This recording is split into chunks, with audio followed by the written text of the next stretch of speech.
never sets. The empire breathes, but it won't forget. Rotting wolves and shifting sands, a broken crown in cursed hands. Dreams bleed into waking night, where truth and terror intertwine. Hex by hex, the map unfolds, 1,000 secrets left untold. Step inside the endless war, what you were won't matter anymore. Welcome to the undying sun, where every shadow weighs a ton. From level 1 to kingdom's bind, every step is hard-earned. Dream, walk, fight, and crawl below, through mega dungeons that twist and grow. This is more than just a game. Remember the empire, remember the name.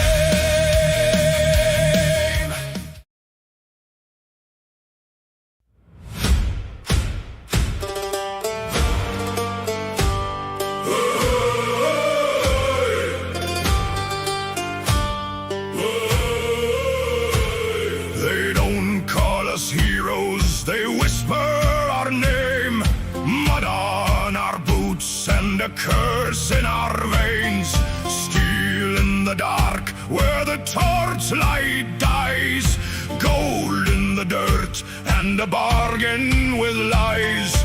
Roll it, break it, bleed for the win. Luck's just a knife that cuts from within. We are the Rotigers, coin, blood and bone. Fight for the grave or die for the throne. No songs, no crowns, just scars that remain. Rotigers rise. Let's get this bitch fun today. Again. Watch your mouth, Hunter. This is a family ad. Everybody fights.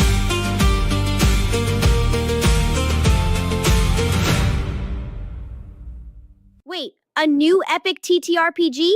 And it's available on BackerKit?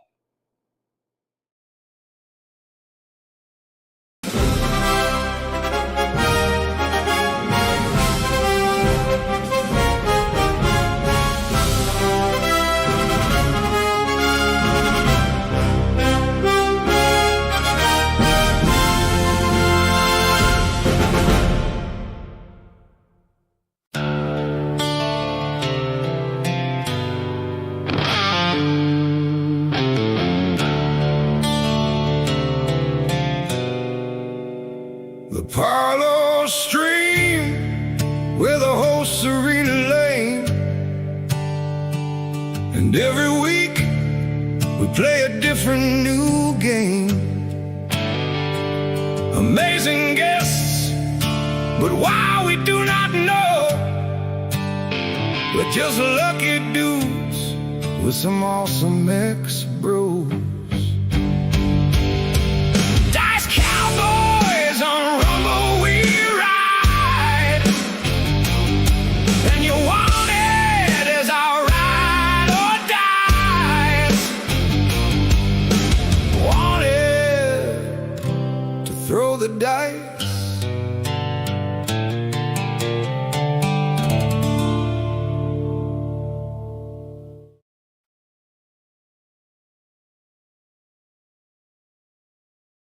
Welcome to another Paddy's Parlor.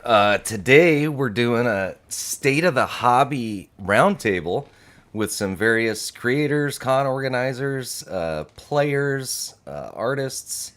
You'll know most of the panelists, but we'll go ahead and go through and do some brief introductions and then dive into this. Hey everybody, how's it going? Hello. So I guess, Frank, we'll start with you. This was actually kind of your idea to touch base with various groups and see what the current state of the hobby is from different perspectives. So who are you if people didn't catch Yang stream or didn't catch our last jousting episode?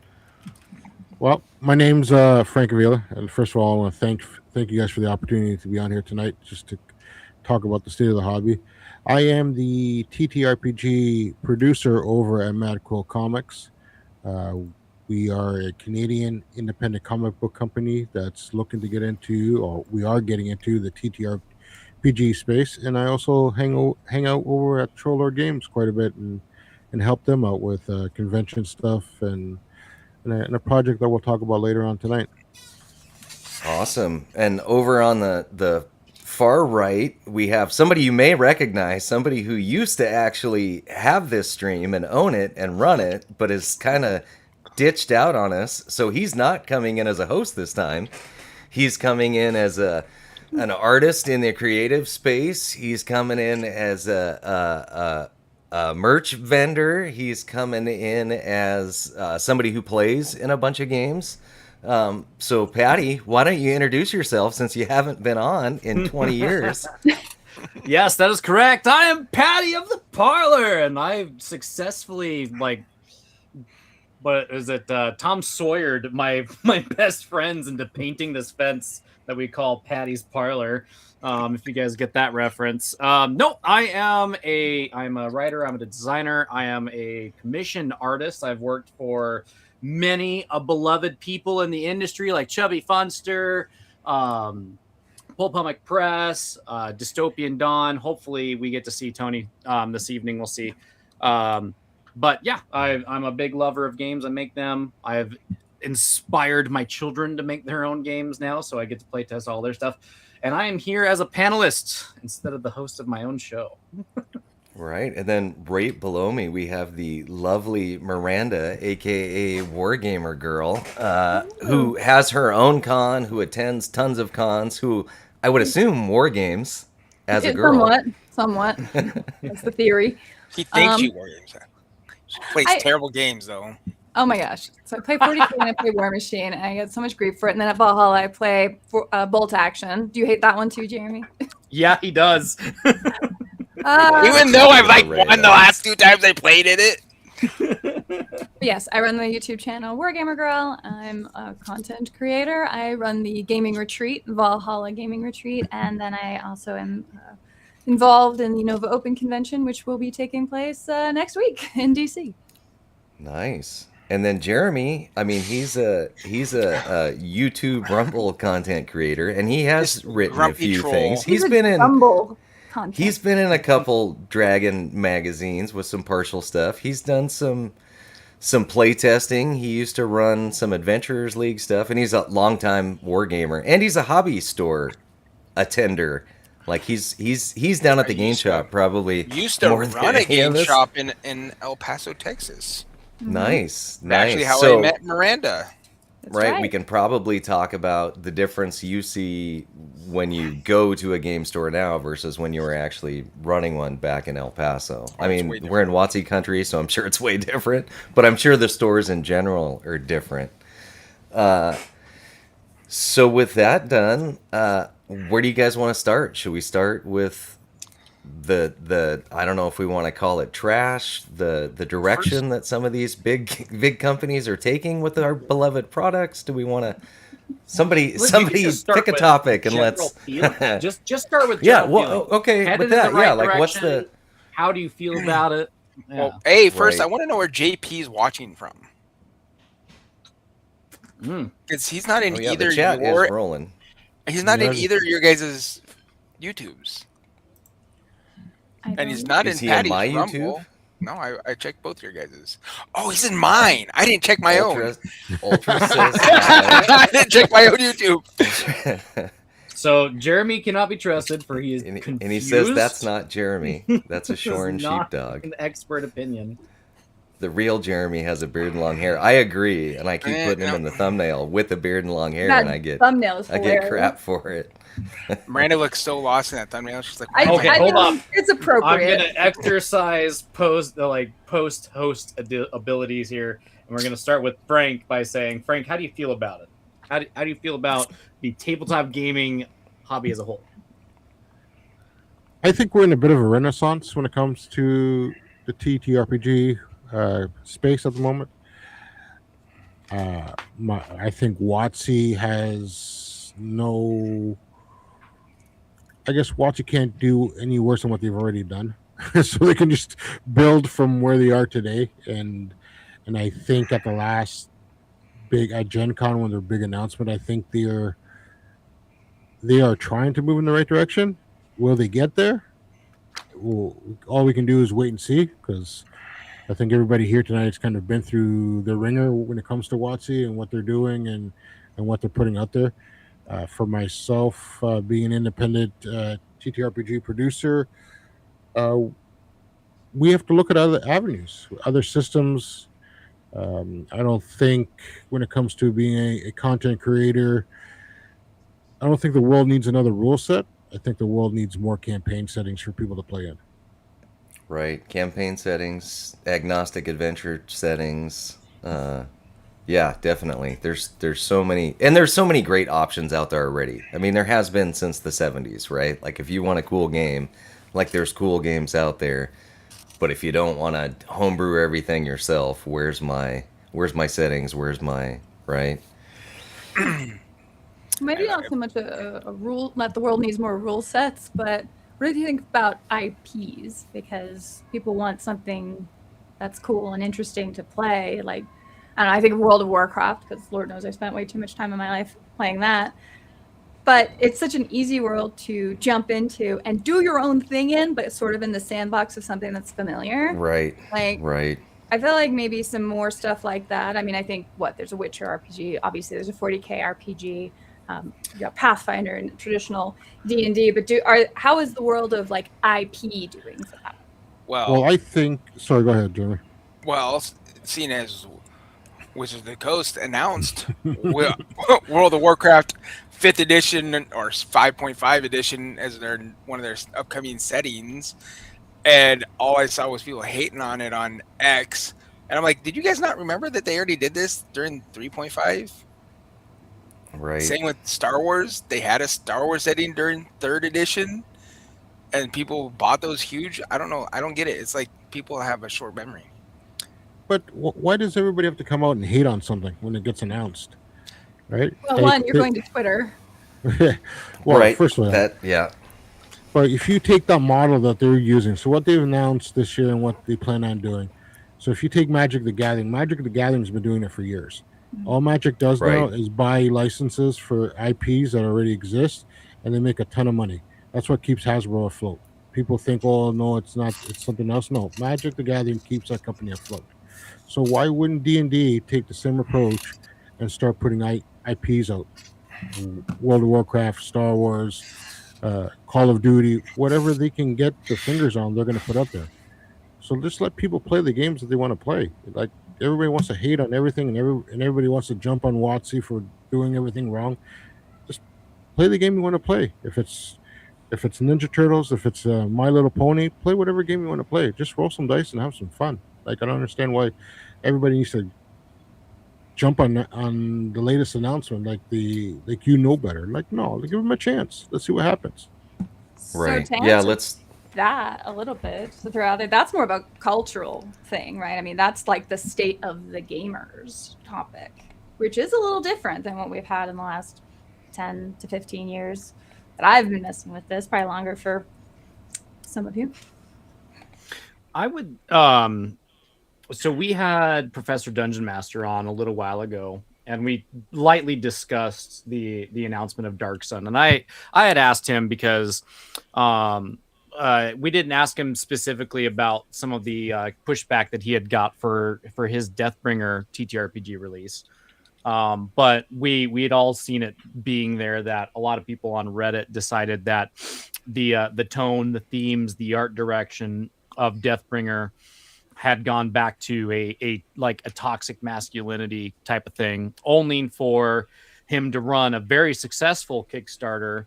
And I think right towards the end of the Deathbringer Kickstarter, I don't think it was finished yet, but right towards the end at Gen Con, they announced Dark Sun, which immediately shows a lot more of the Deathbringer type themes of over the top violence and so on and so forth, which is really funny because like the Deathbringer art that I've seen isn't necessarily violent. It is tintillating, and it's really engaging to look at. But I digress. But to go back to the Dark Sun thing, and I had asked him, I said, why do you think it is important that we keep the Frank Frazetta gritty stuff like Dark Sun alive? And do you think we are slowly getting back to the type of more mature kind of things that we could talk about in our culture?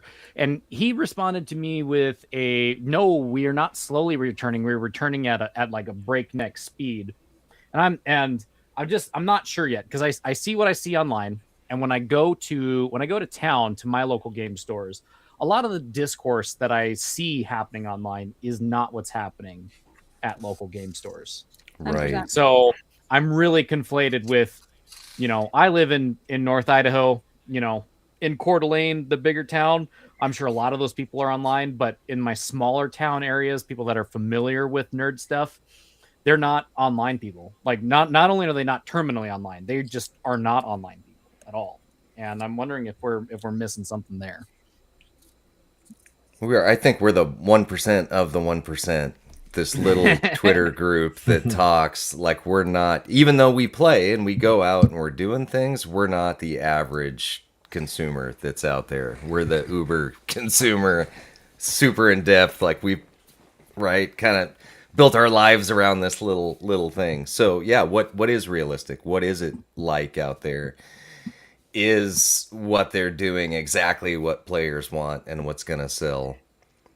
It's hard to say.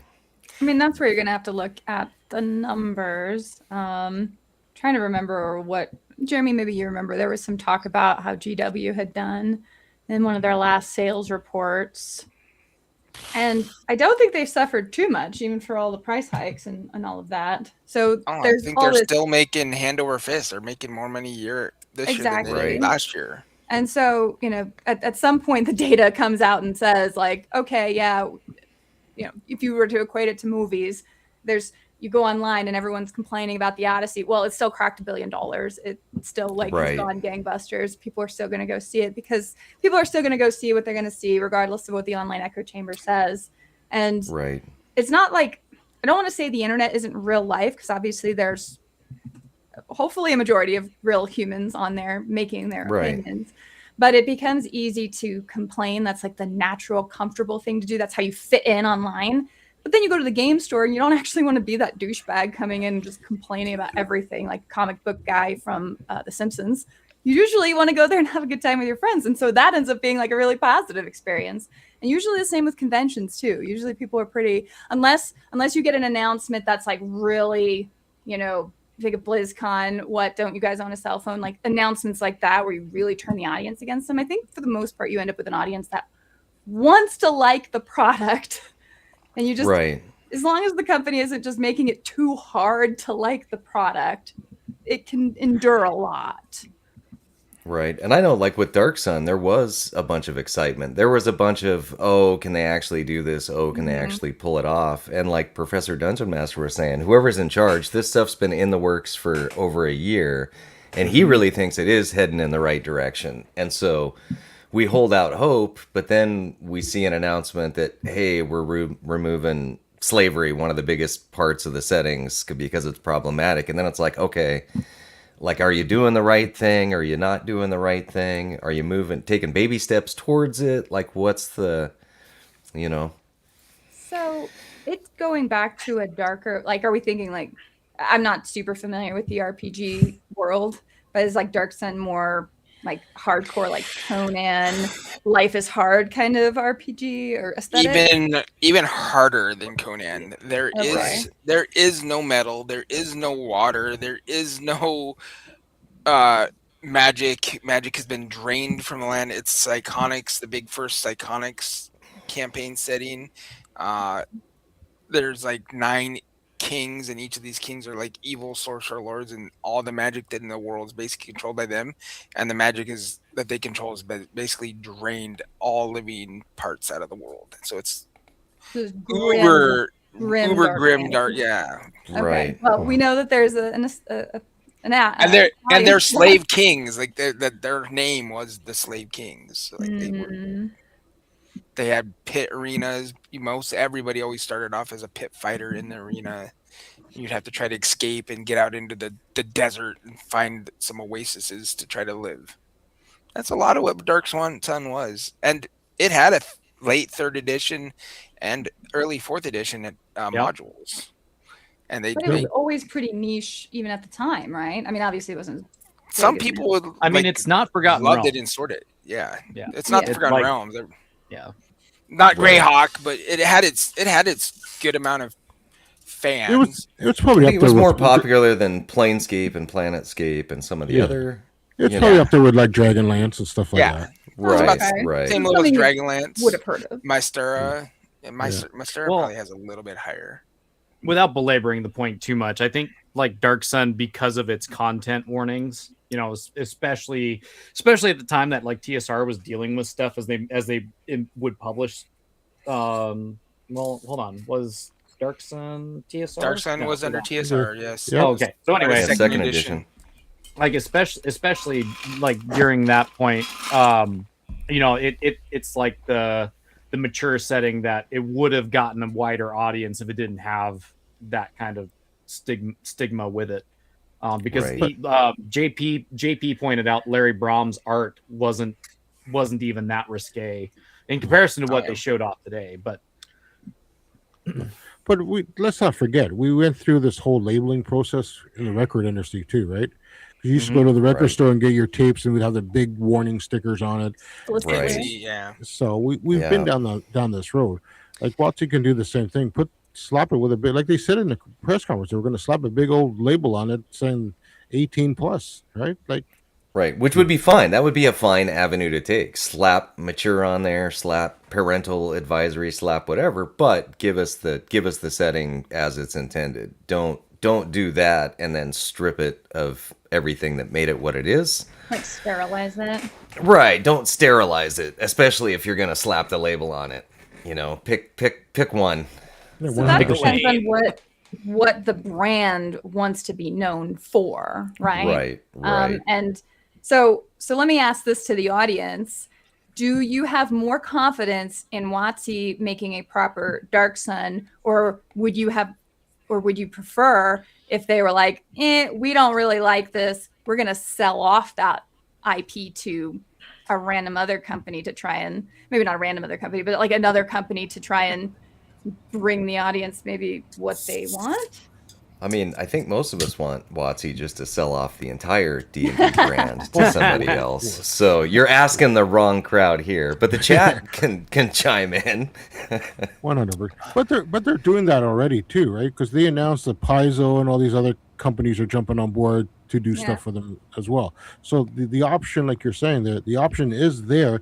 Just hand it over to somebody else to Right. Black Dice Incorporated. Let them put out what they want to put under the license of Dark Sun, and let the audience decide if it's going to be successful or not. I think that actually could be something that Wizards could look into. Like they have the G.I. Joe IP, Hasbro, and they had another company, Renegade Studios, make the RPG for G.I. Joe instead of having Wizards of the Coast, who's an RPG. Yeah, they could company. totally license Make- the IP out, and then we could get the game we want, and they can still make their money on it without having to cross that political line that they don't want to cross. I mean, that is definitely a very viable option. Kind Plus of, you're- because just licensing something out doesn't absolve you of everything to do with that, whatever Right. that company is going to do, and usually you have some hand in it. And part of the reason I asked is because I played a bootleg version of World of Warcraft for a while, like a year ago, and it was the best experience ever because Blizzard didn't have their grubby hands like Little molesting turtle wow. the original IP. Yeah, she was in Turtle WoW until they closed it Yeah, down. that's During that's Valhalla. getting big, or it was big. It was Yeah. big, and then it And that's caught why they fire, and you closed know, there was a I lot. mean, I gotta of things ask, going on. Horde or Alliance? Were we in the Alliance, same all guild? the Do we way. know each other? Oh, Alliance. way. Oh yeah, you were bad guy. That's okay. Okay. But, For the Horde, 100%. For the Horde. All right, I have to leave now. I'm done with this conversation. But one of Well, the things okay, that so- happened, right, is Yeah. that the server got shut down, and there was a whole lawsuit, and now Blizzard's announcing, oh well, we're going to do like a Classic Plus thing, where they're probably going to try and incorporate the things Turtle WoW had. And And I have zero Right. confidence that they're going to do it in any way that won't suck, because I think Blizzard fundamentally does not know how to make a good game anymore. Right. And as an right. audience person, I'm like, I will not give you my money. And literally, I'm just following the Turtle Wow people, waiting for them to make a game, and I will go follow and support their original game because I like their sensibility.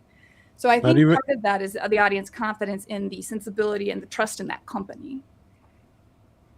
Not even with Chris Metzen coming back. No, because I mean he's coming back. I don't know. I haven't been following it too much with Blizzard, but I've quit Warcraft like at least a dozen times in my life. How intertwined? How intertwined? Because I don't play video games much at all. As a matter of fact, I don't even read as much video game news. But just as a side point, how intertwined do you think TTRPGs and video games are now as a culture moving forward? Because I mean, they used to be, RPGs were ahead of video games, and now RPGs seem like they're following video games.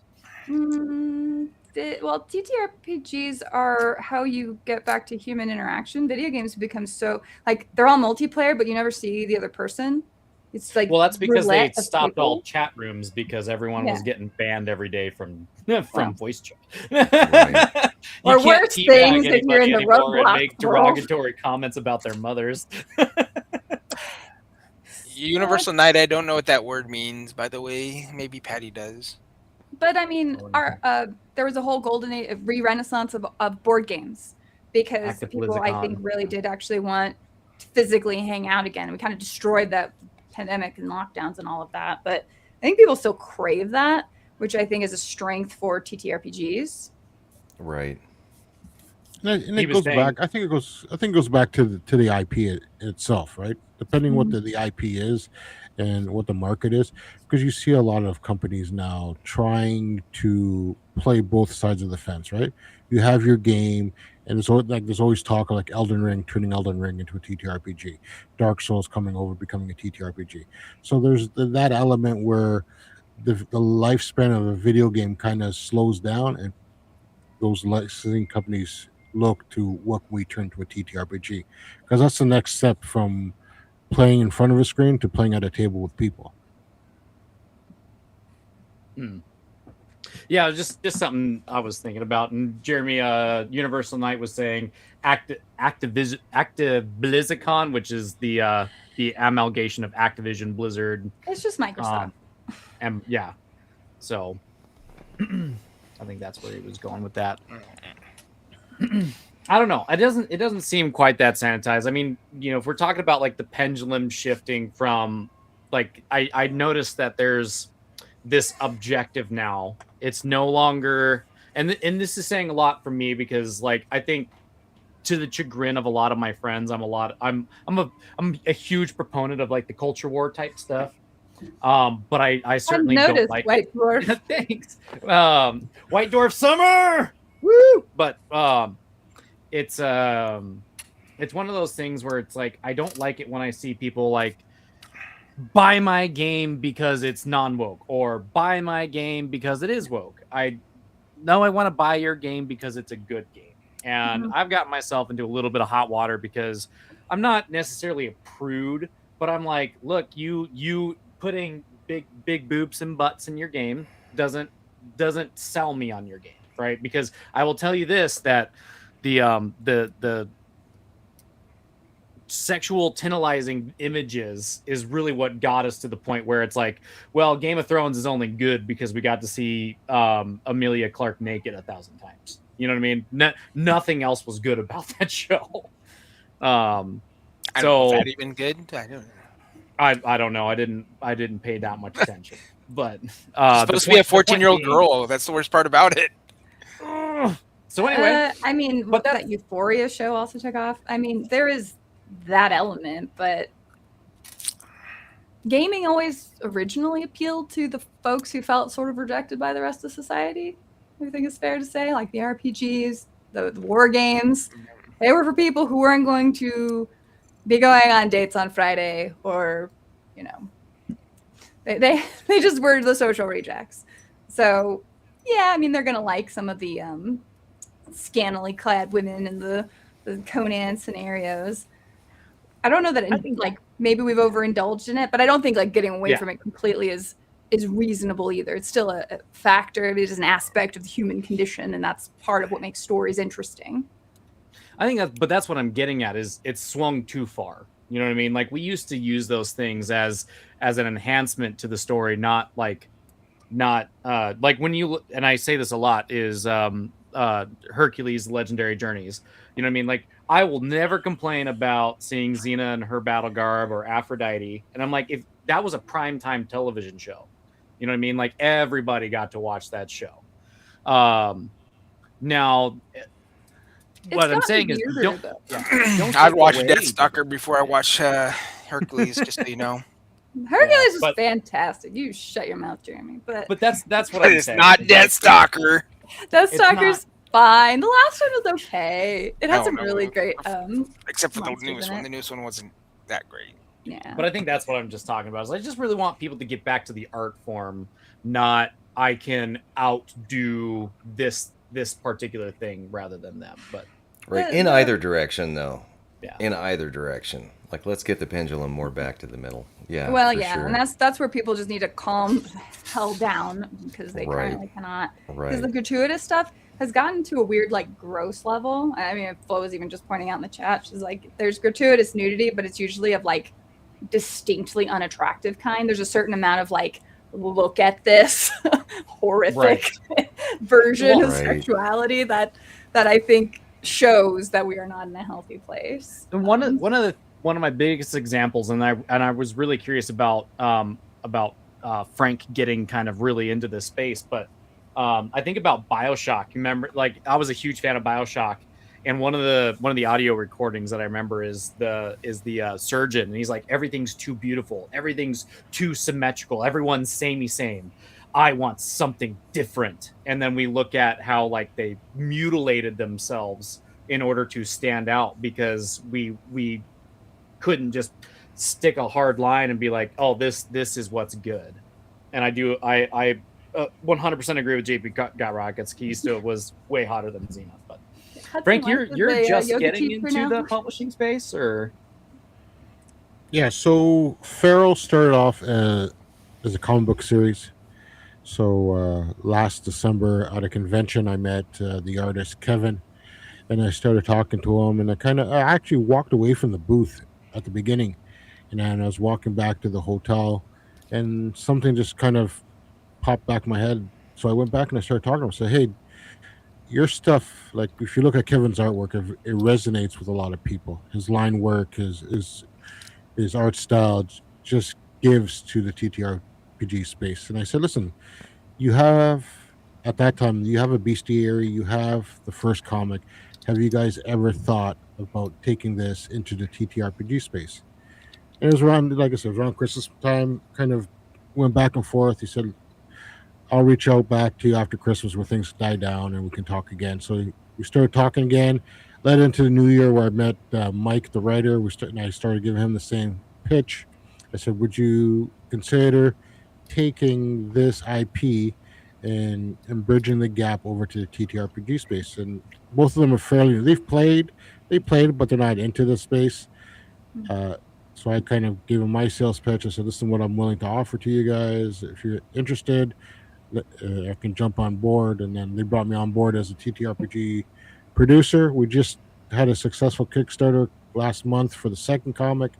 And then this upcoming October, we are taking Feral, the comic, and turning it into a full-fledged TTRPG space. Nice. What is different about how we're doing is we're making our world book a campaign setting. So you'll get the world book, and then you get to choose what system you want to play in. So if you want to play under Siege, under Troll Lords, Castles and Crusades, or Amazing Adventures, we will have a supplement that you can add to the world book that has all the stat blocks for that system. If you want to play 5e, we'll have the stat blocks for 5e. If you want to play Shadow Dark, we will have the stat blocks ready. So the player's book will be system specific, but our world book will be system agnostic. So you can take our world book and dump it to any system that you want to play it in. So, and again, if you don't know, it's about werewolves in the fur trade in the 1800s, 16 to 1800s in northern Ontario, and we're heavily on folklore. So it's a historical fantasy with the fantasy element being we are taking these folklore stories of our native people coming over from Europe, coming to a strange land. They're bringing their stories, their superstitions, and that's how we're telling our story is through folklore and a survival horror where you're trying to survive off the land during the 1600s to the 1800s. Okay. Sounds pretty metal, actually. Very cool. Yeah, it does sound super exciting, and the art is fabulous. And I know Frank's really good at the different rules conversions and whatever. Yeah, it should be a cool product. So definitely check it out if you haven't. So what about the con scene? I know a lot of you attend a ton of cons. I've only done some online cons, even though I'm in PAX Central up here. I've wanted to go. Now I don't know if I would want to go. Times have changed. Miranda runs a gaming retreat. I do. It's not a convention. It's not a convention. It is very, very Dude, it's so but much it more is relaxing that way. It Yes. is, but it isn't. Yeah. No, So you so how gotta do we keep it- feel like what are you guys' experiences attending? Plus you go to a lot and you help with some other ones. What are your experiences attending? How have things changed? What's the general feeling? What's it like setting something like that up? Frank, I don't know if you've ever done like booths there. What's it like selling products? How is it meeting people? So here it's different. Like up here in Canada, our convention scene is a lot different. What I've experienced so far in the United States, our conventions are usually, when it comes to TTRPGs, it's a growing community at the moment. There isn't a long term convention like Gen Con or Gary Con up here. Everything is on a scale that's a little smaller, and people are just wetting their feet when it comes to TTRPG cons. Our biggest cons are what we call pop culture cons, where we get a combination of comic books, Pokemon, Magic the Gathering, 3D printing stuff. So it's a wash of a lot of things in one space. So for us at Mad Quill, yeah, we've done well at conventions.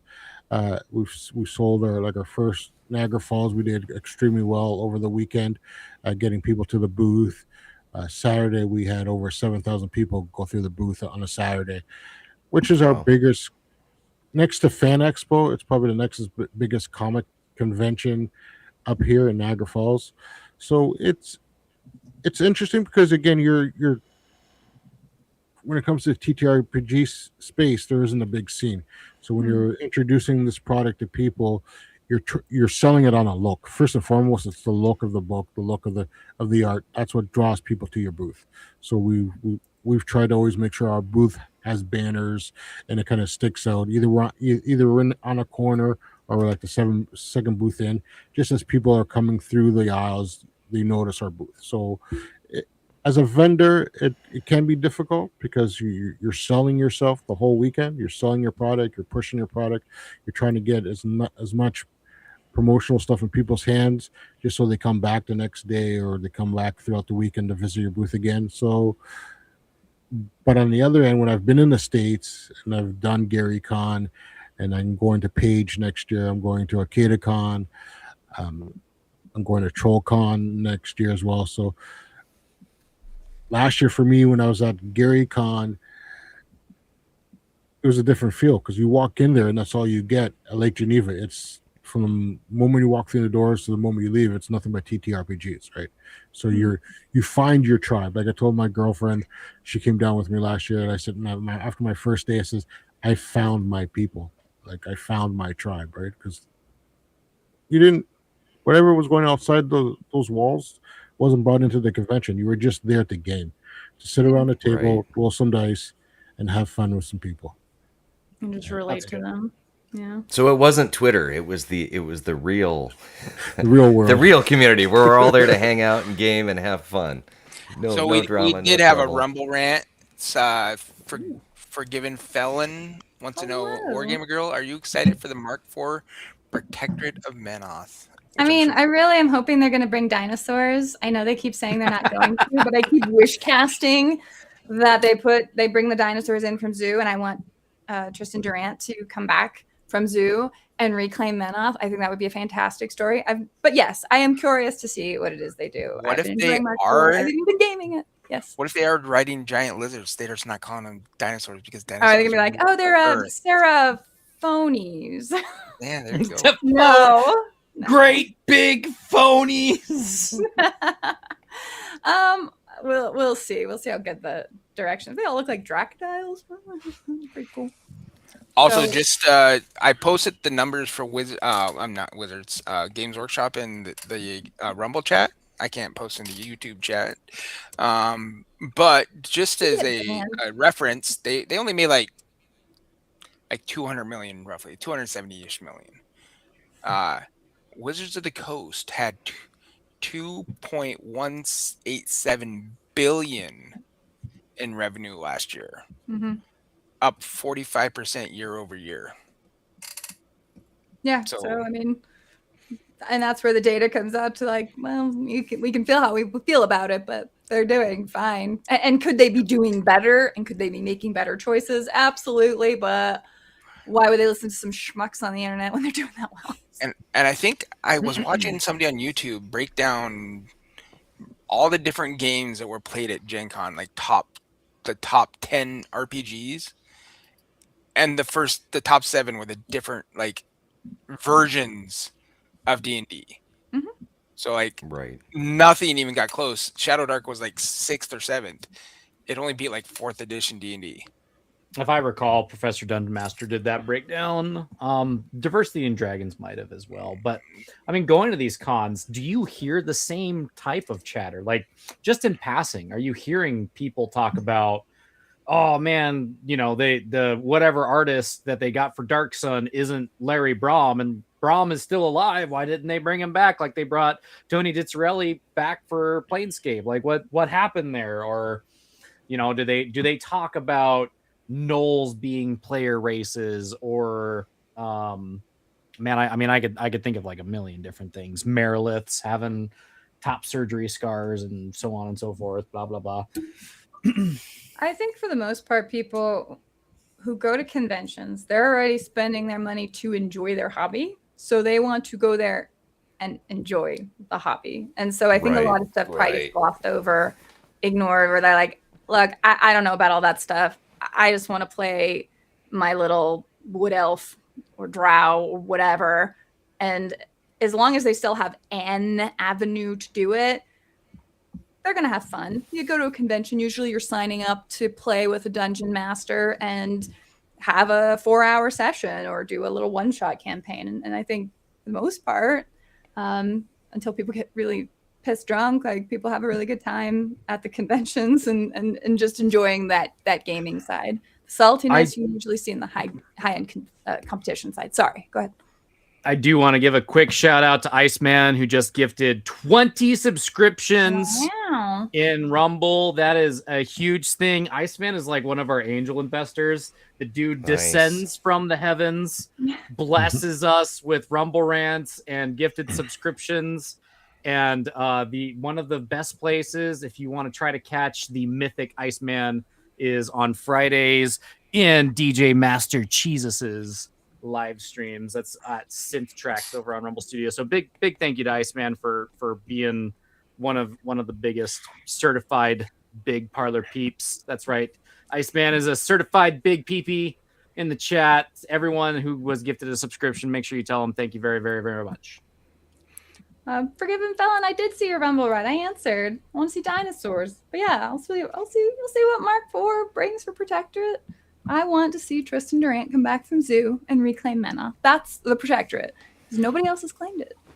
I just want to see the Butcher break free from those jerks and become the leader of all of... The leader of the Orgoth? No, leader of... The leader of all of Imran? All of Imran! The Butcher. I just want him to die at the I'll play the game again if they make the Butcher the leader of all of Imran. IP.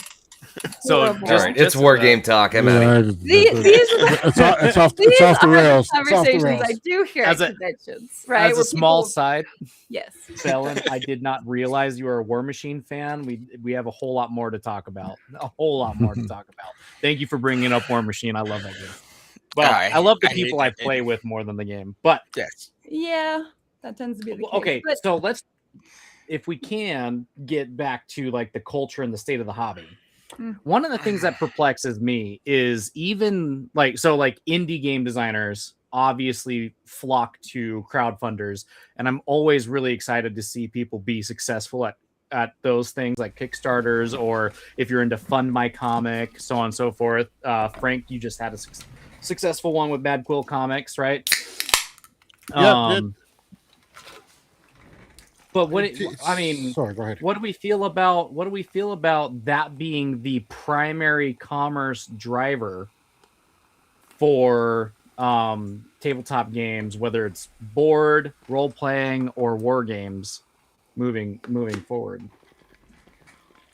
I think that leads into what I said earlier about being a bit of a renaissance in this space. Like I said, if it wasn't for those avenues like BackerKit, Kickstarter, or any type of crowdfunding, giving people the opportunity to put their product out there and let people like ourselves be creative and seeing what people want, right? People will flock to the stuff that resonates with people. So if you're into Space Cowboys, you're going to find a Kickstarter or BackerKit that's producing a Space Cowboy type. If you want a space opera, there's always something. Like you said, let's talk about the industry darling, which is Shadow Dark, and how well that game did over the last couple years when it was nobody knew nothing about it, and all of a sudden it was $1 million Kickstarter, and it's done $1 million Kickstarters. Deathbringer is $1 million Kickstarter, and it started off as a simple 8x11 sheet of paper when it was first created and first put out there. So we support it because it gives us the opportunity to show off our craft, show people what we're capable of doing, create cool games, create cool stories. And for us, and especially for myself, is giving people the opportunity to play in a game that they want to play. If you want to play this type of character, and as a storyteller, that's how I got into this business. As a storyteller, I was the forever DM. I have a game. I'm the founder of the Red Owl Gaming Club. Next year will be our 40th anniversary. So we've been doing it for a while. But to give people the opportunity to play a game, to sit at a table, at a convention, at your kitchen table, at your local hobby store, and play a character and play it the way you want to play it in that environment, in that world, that's what keeps us making stuff every single day. And Kickstarter and BackerKit give us that opportunity to put that stuff out there and see what happens. Speaking of Kickstarter and BackerKit, how much do you think the normies get involved in that? I mean, like if you follow Kickstarter and cruise through it, you can see a bunch of things, but is the general public using that a bunch? Do you think it's out there enough, or is that even a small, bigger than the little Twitter circles, but is that even a super tiny portion of what regular people would see, people who are at your game stores and your conventions? I don't know. Kickstarter's gotten very commercial. I mean, big companies now use them for just pre-release launches and such. So Right. It's got enough popularity that normies are certainly going there and browsing it. In fact, I think it actually has made it harder for actual indie game developers to use it because they've leaned, so much more into the commercial side. So yes, but it's not like the indie people are getting a piece of that audience. Right.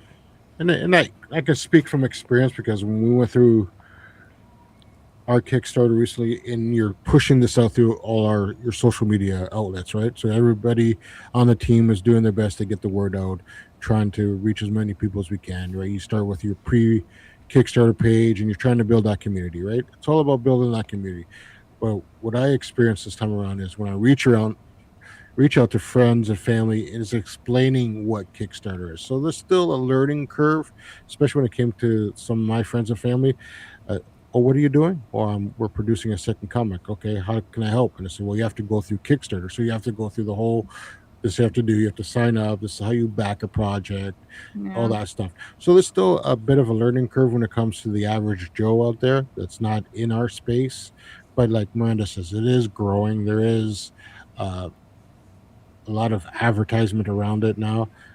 Even Kickstarter itself, when you're building a project through them, there's a lot of support when it comes to them to try and make your project succeed. And like I said, we've been pretty lucky with all our Kickstarter campaigns. We've funded, and we funded pretty quickly, and we've gotten a lot of the projects we love type of badges attached to our projects. So, Nice. but it's still pushing it out to the average Joe and getting them to get familiar. Also, you're funding so we can help print, cover our costs, so we can get the book out there a lot quicker, right?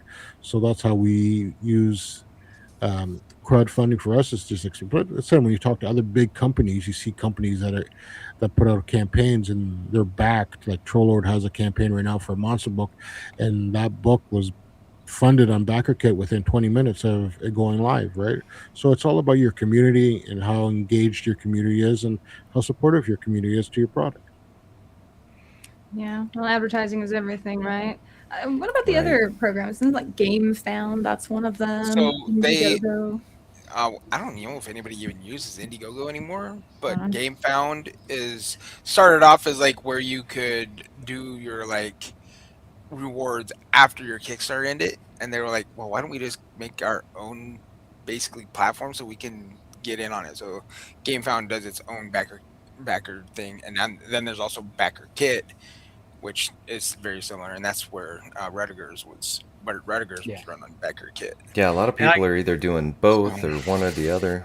Yeah. I'd like to give a quick special shout out. I wanted to keep up with Fund My Comic, but before the stream started, I brought up my buddy Chris Fisk, who I believe did Indiegogo, and then our buddy William Dalebout. He used Fund My Comic to do the Civil War II board game. But bunch of really cool people do Fund My Comic as like the free speech alternative. So Right. shout out to those guys for fighting a true fight. And it And sounds then, like it was an excellent platform. You might not get as much views as like a Kickstarter would kick you down, but it's growing. So Right. I haven't heard anything bad about it at all. The big thing right now with Kickstarter is people do have burnout. So like people in the gaming, in like my level, right? That I've done 123 Kickstarters, I think. I've gotten pretty lucky. I've only been burned on 2, and only one of them was for any significant amount of money. It was like $500.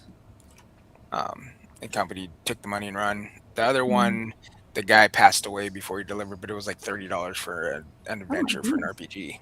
Oh my! I think death is a valid excuse to not. Yeah, follow and they- through. and they- maybe when you get we to the didn't other get- side, it'll be waiting for you.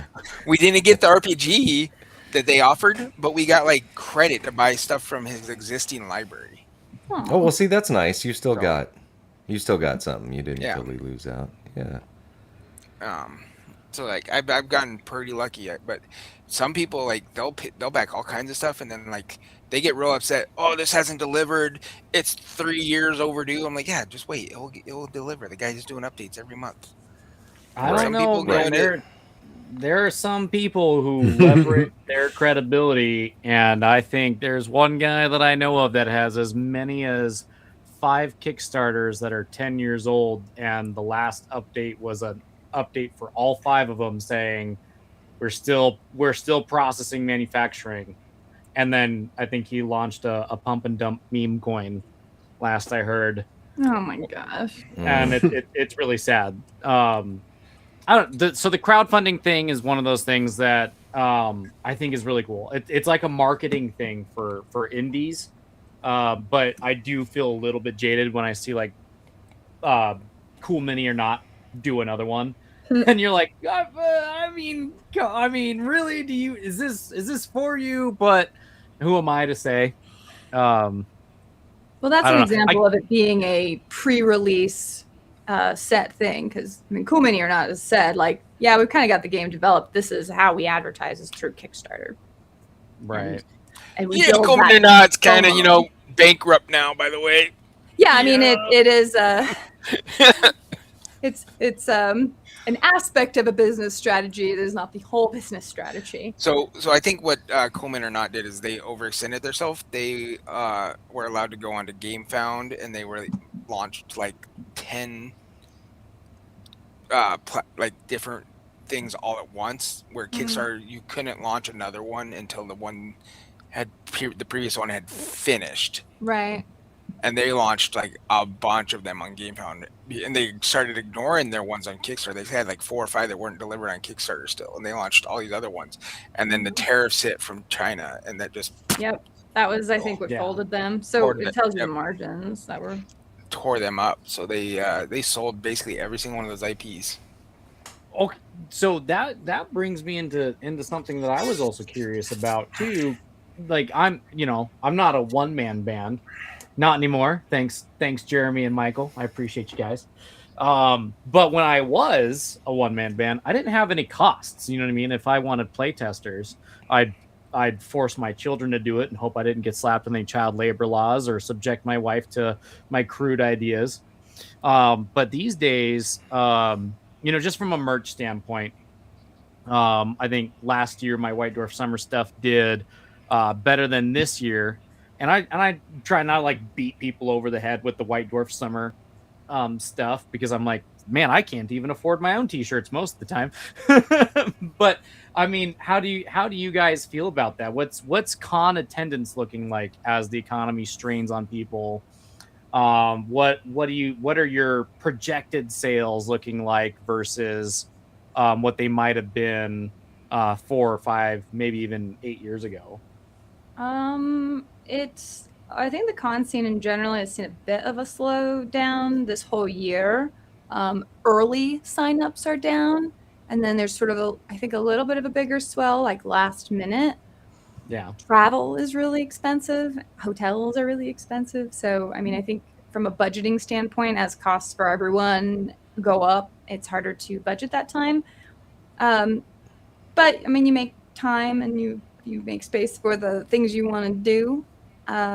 Because Adepticon, I mean, from 10 years ago, they've doubled in size. I think they're around 10,000 around their attendance this year.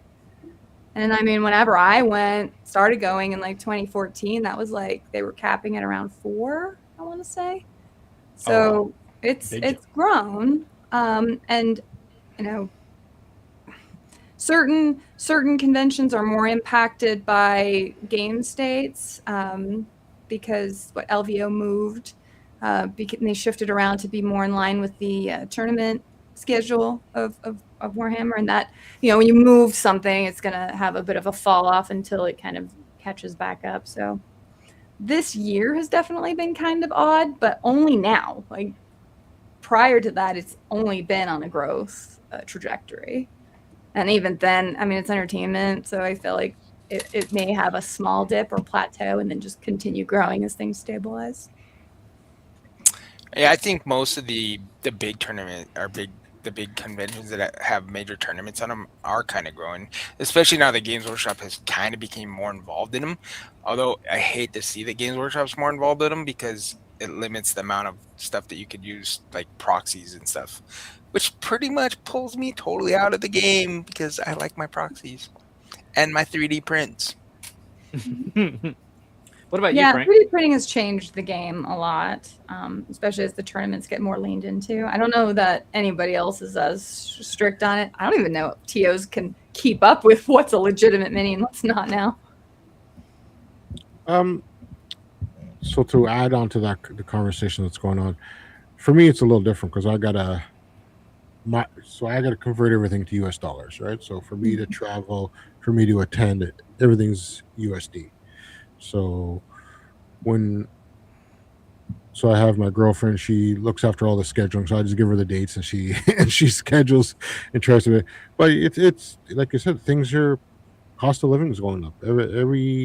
Everything around you is going up. So for us coming south of the border into the United States, we're paying an extra 30% on top of everything. So for food, for hotels, it's 30% more than an American going to a convention. So it's tough. You got to pick and choose. You got to work with different conventions. Like for myself, I'm pretty lucky. I get free badges to run games. So when I'm going to a convention, I'm not going strictly there as a player. I'm going there first and foremost as a storyteller, and so I'm running games. So I try to make sure that if I'm getting a free badge or I'm getting a badge to go to a convention, that I'm putting in my hours. So I feel that I'm getting value out of it. But at the same time, you learn where you can budget your hours throughout the day, so you're not burning yourself out. But yeah, so I coming down through the United States, and yeah, I'm probably looking at 4 to 5 conventions per year now in the United States, but they're all going to be based around where I can get in either on a panel or as a guest or as a castle keeper or dungeon master, making it a little bit more affordable to travel into the United States and attend conventions. Because I said our conventions up here are smaller, they're different. I got 2 coming up, and one in October and one in November, and they're within half an hour of the house, so it's easier to attend those because I'm not looking at a hotel. I can go back and forth. I don't need to find a hotel. I can pack a lunch at our conventions. Like some bigger conventions stateside, they kind of frowned upon if you bring outside food, right? They want you to spend your every single dollar in their venue. So like I said, it's growing. I feel from the involvement I've had with Troll Lord and seeing the inner workings of conventions and what they attend to and how they plan to go to conventions, that there is an interest still, and there's still growth from year to year. So it's pretty healthy. I out know. there. Shout out to Dungeon Minister. His Clericon has been growing, and it's a super small con, but it's been growing every year. I don't know if it's been doubling or tripling. Yeah. He just did his 3rd or 4th. That's up in Canada if you want to check it out. Yeah, I'll be attending that one. I'll be on a panel. That one looks fun. That one looks fun. Yeah, Is Richard going to do a Rutgers con? Ooh, he Think should. so, but he should, or he should be at the cons running Rutgers. He should be here running Rutgers, and we can get Miranda to play next time, so she can get her Miranda RPG needs to be a fix. Rutger. Yes. Yeah, unfortunately, Richard is. I don't know exactly where in Ontario you are, but if I recall, Richard is in Nova Scotia. Nova Scotia. Right? Yeah, Nova Scotia. It's pretty. This is a little far away, but It's not that far. It's like 1,000-ish miles. Just a little bit of a drive from Ontario to Nova Scotia. Yeah. I do want to give a quick shout out to Space Shark 23, who made a comment on X. I'm trying to watch all the platforms for all the chat guys, but Tell Space Shark to get over to YouTube. That's where everybody's watching now. He said nice shirt, and I want to say he's talking about me, but he should be commenting on No, he should be Frank's talking hat. about. I think he's talking about this. He's talking about Frank's hat, and everybody knows it. Everyone knows it. Shirt is code for cool hat. Yep. I got to get this hat on a Garbage Pail Kid piece of art. Travis I says, know. yeah, I need to. Now that I know you, I need to GPK out. I need to do JP Got Rockets. There was somebody else the other day where You I need to thought do of a Miranda. great one Miranda needs for- a Garbage Pail Kid now. Bro, I need to get to know Miranda better. I don't see all of her tweets. I don't know how to My poke fun at her. Miranda I doesn't don't- tweet. You know what I mean? So Miranda's like, biggest I tweet just is, started "I hate watching Twitter." the show. I can't just hate make a Twitter. card that says she's hot. Like that doesn't work. Here's a question for the panel: what do you guys feel is missing in this space at the moment?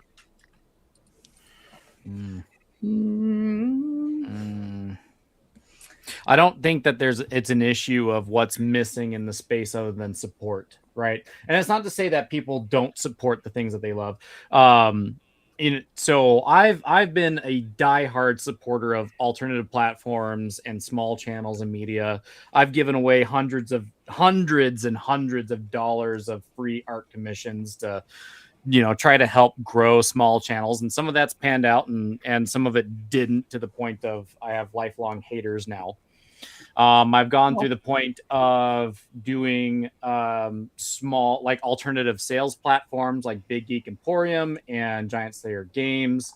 Big Geek Emporium ended because somebody went on a stream and chat talk a bunch of publishers there. And then the guy who chat talked the publishers after they all left decided to publish his game on DTRPG and not even on BGE. And then GSG, unfortunately, the guy that was running that got way too busy, and I wasn't able to do it by myself. But we're doing the Indie Game Guild, and I am the like co-editor in chief for White Shark Magazine, and like seeing people contribute amazing things and trying to get people over there, like fighting the constant algorithm, because everything wants to be rage bait, but talking about really cool stuff, it doesn't quite make it through the algorithm because it's not bleeding, right? It's like burgeoning life, and people would rather follow like the hysterics of it all. So I did an interview with Phoenix McFury of Panda Sub 2000 and the Side Scrollers podcast. What are these people? And he was talking about why we need to, but case in point, Rumble. We streamed on Rumble for a really long time. We're streaming on Rumble right now, and people are constantly complaining about it instead of being like, okay, we're going to make do because we need to build this alternative platform. Because at the end of the day, you can put all this effort into building something really great, and then the platform you choose to publish it on can be taken from you. And I watched that happen to my buddy William from Kickstarter. I've seen that happen to creators on YouTube and so on and so forth. But it's just not convenient to swap to these other platforms. And I'm not going to sit there and like browbeat and bully people to go one way or to go use all the platforms.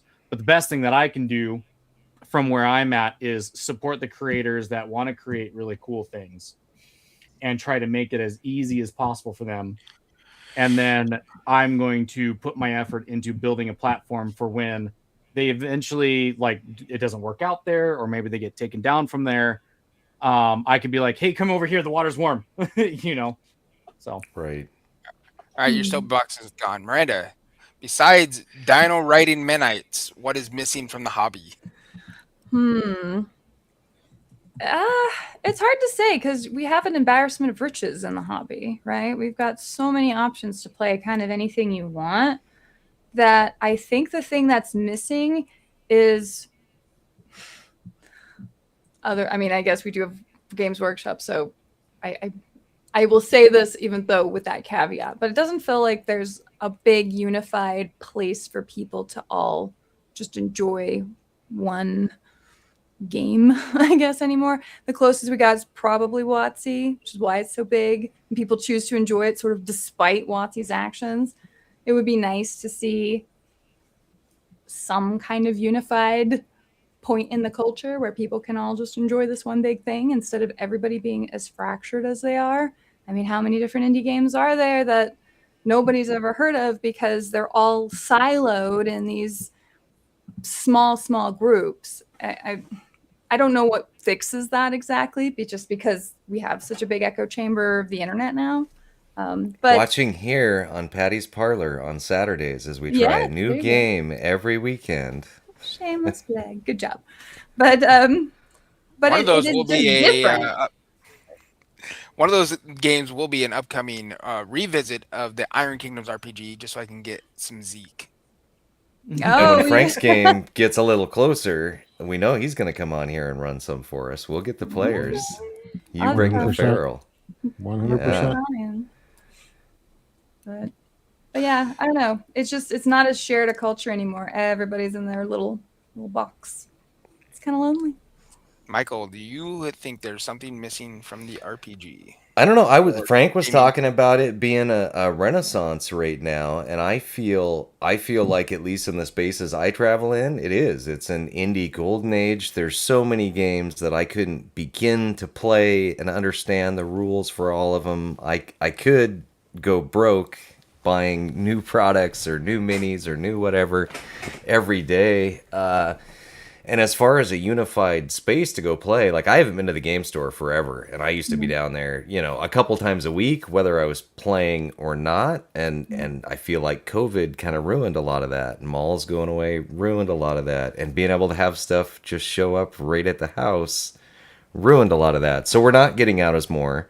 But then we have these online spaces that are all growing. I mean, Jeremy and I, if we wanted, could be streaming, 20 times a week, playing games everywhere, but we need to sleep, right? And we're on more and more. So it's like the play is available out there for anything you want and any way you want, whether you want cameras at the table, whether you want in person, whether you want some kind of VTT, whether you want. So I don't know. Like, there's something missing, but it's not product. No. Maybe it is the place. Maybe this is it. I mean, I've been doing more gaming than I've ever done in my life lately. So is there anything missing?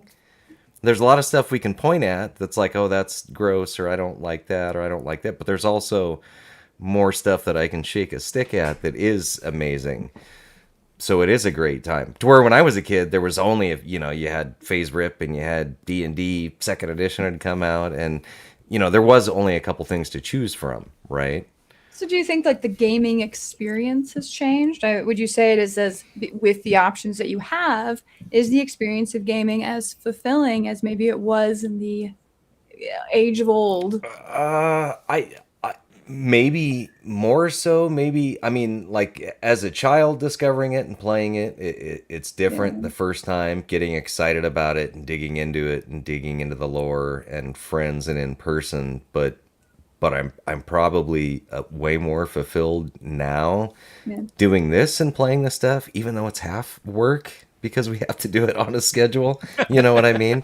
Like, I wouldn't mind if it was the same game every Saturday and we got way into it, but that's not the show, which is why it's fun to dip into some other things. It's a different type of gaming experience. Group, right? With the same, I mean, it's various. Yeah, generally it's you get the worst same DM group. You get the worst right. DM. Yeah. Mostly. So on Saturday, it's mostly Jeremy DMing, and then the players, Cyrus has kind of been here every weekend. There's a rotation, but we do get new players in that are exciting to play with. But then we go on other channels with other groups. So we'll be over at Doom Swords with the Gods of Gaming, and those are completely different people. They'll dip in over here. Or we were at Scudder for Mike's playing with some of the Bro SR guys. So it's like we're playing at different tables and we're playing different games. Jeremy follows me everywhere, but I like that because then I know somebody. So he does invite me to go places, and I go too. So, Yeah, So- I mean, there are people who still have like their 10-year. I'm sorry, Jeremy, I'll step on you for You're fine. just a second. But there's people who have like their 10-year RPG, right? That's been happening consecutively forever. And now I think it's mostly more of a, for lack of a better comparison, maybe to like the dating culture where people just like try a game or try playing with this group of people, and the circles don't ever maybe stick as long. It's too Right. casual almost. Right. So you don't have that fulfillment of friendship is maybe a thought there. I hear about a lot of that. Certain people online will talk, and they just can't find their game, and they can't find their group, and they have high turnaround, and they get upset about it. I've gotten lucky, and I get along with everybody, so You got it out. and people reached out, right? Like Paddy bullied me onto coming in here, and Jeremy. So like I haven't had an issue with that yet. But I know other people have, right? They just can't. And maybe it's, whatever paralysis from too much stuff or too many styles or too much whatever. Yeah. But maybe not. I don't know. Maybe people just can't be pleased. Some people, I don't know. Or is that? I'm having a blast, though. I think this is a great time. I don't agree with a lot of the things the big game companies are doing. I'm never playing Warhammer 40K, Jeremy. I'll do the RPG until he forces me to do it. But we played full thrust, and I'm getting my ships are painted. playing some Warhammer 40k, but 5 parsecs Warhammer 40k. That's different. That's Different. different. That's different. Because I won't play 40k anymore either. That's right. You Mr. were singing the praises of 11th edition, Mr. No, they removed looters and burners. Okay. So mercurial. Frank, what's it like? Because it does seem like you have a preference for the Troll Lord game stuff. What's the health of that game look like? What's the common culture? What describe to me like the average person that says, "Oh yeah, Castles and Crusades, I want to play that game." So we all get put in different buckets, right? There's the OSR, there's 5e, there's everything in between. What drew me to Castles and Crusades and Troll Lords was the feel of playing a fantasy game without worrying about THAC0. And that's dead honest. You know what? We got it as a kid. We got used to it. We played with it.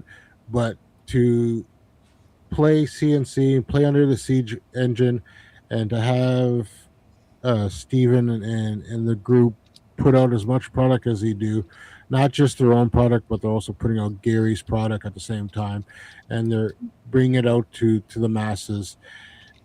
It's an easy game to pick up at the table. Like I said, there's no THAC0. It still feels like second edition.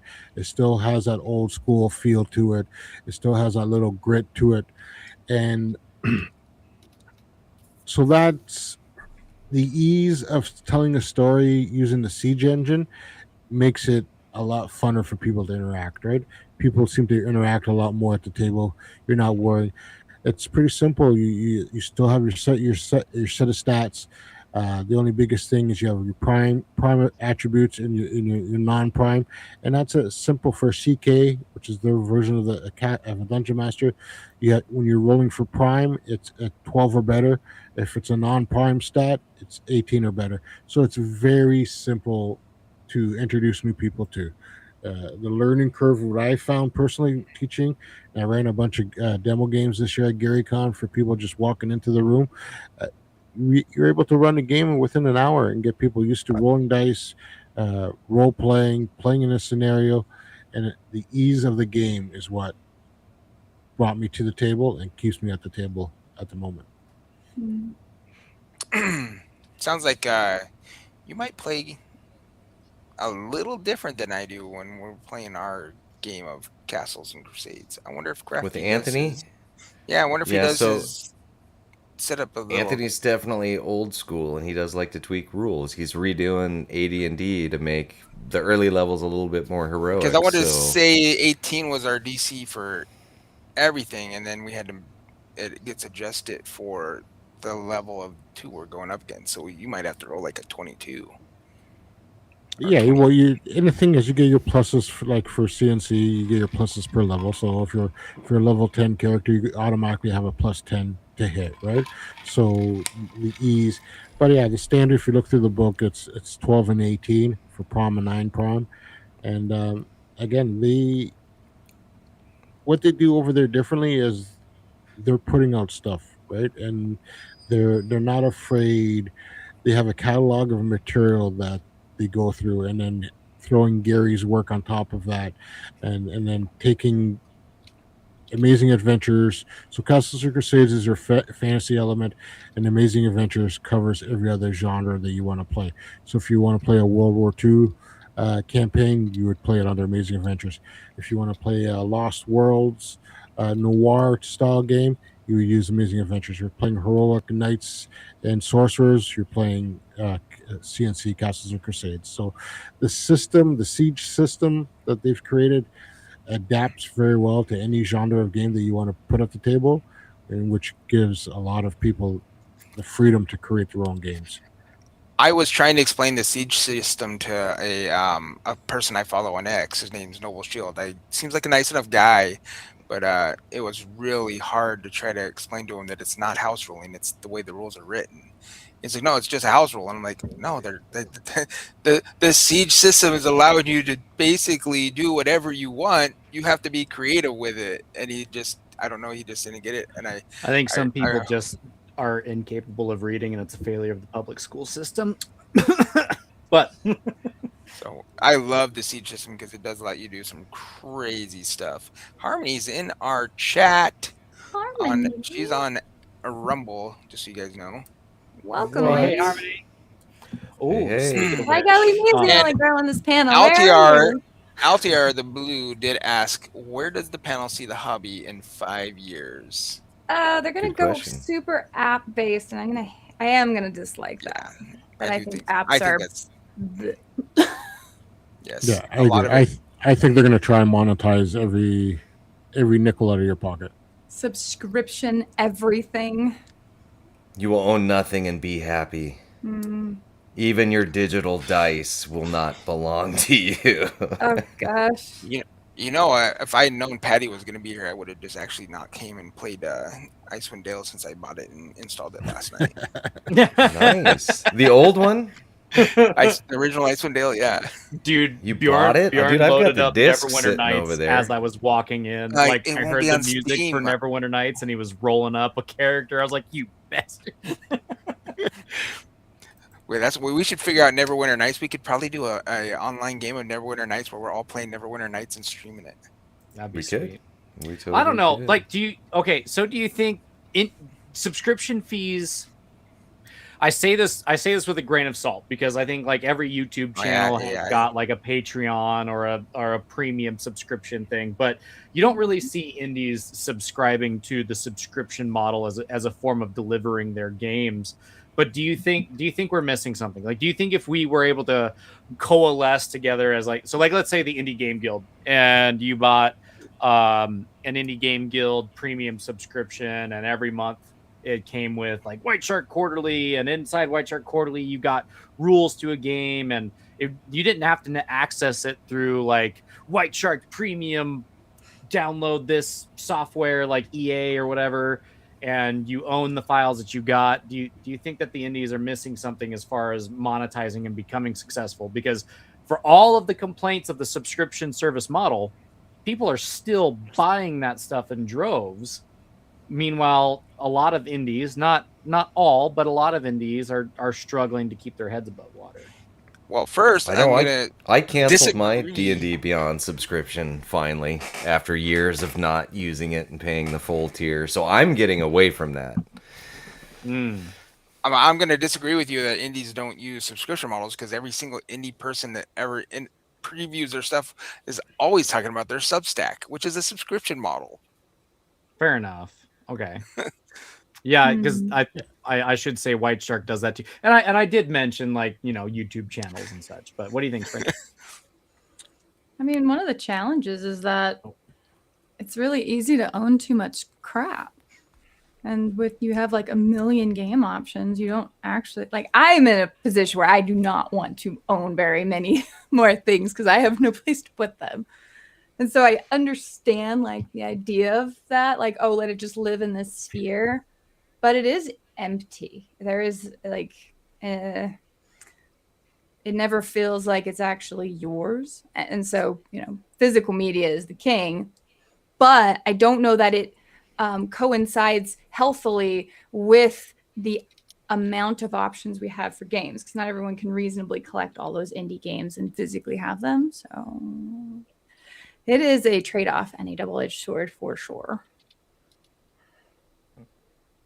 I think PDFs are a good thing, but I don't know that a forced subscription or to access your content via that is good. But I can see, they do the loot box things. I can see there being a space for people to make money and it be a good thing, but I don't want everything. Now your car needs a subscription that you own in order to turn your radio on, and now for the heated seats to work. Like it definitely should not head in that direction. It's absolutely gone crazy. Too far, but I don't think it's actually gone crazy enough that people are rejecting it yet. So for the question of where is it going to be in the next 5 years, I suspect that it will only get worse and more annoying in that time until like some brave company that has like the capital to afford it is like, hey, that thing you bought, how about you just own it forever? And people are gonna be like, oh my God. But I could see game stores maybe having more of those physical medias and being a place that people just go and borrow it from a game store, and it's more localized rental rather than everything being just digital online spaces. So here's a take. So we all talk about subscription based, and I remember as a kid, I was lucky if I had 5 channels on the TV when I was a kid, and now there's every type of streaming service. But as content creators, if we want to move out of the digital space and get back to the analog space, why can't we offer our patrons the opportunity to own a physical copy? I'm the opposite. I love getting physical books. I'll grab any TTRPG I can, not just because I want to play it, it's because I want to flip through it. I want to see what people are doing. I want to see cool mechanics. So, as a content creator, why don't we create a subscription base that you are able to print down a zine type PDF, Right. fold it right. at home, put a couple staples, stick it on your shelf. Now it doesn't feel like it's living on your computer. Now it's living on the shelf next to your desk. But I don't think we do that enough today.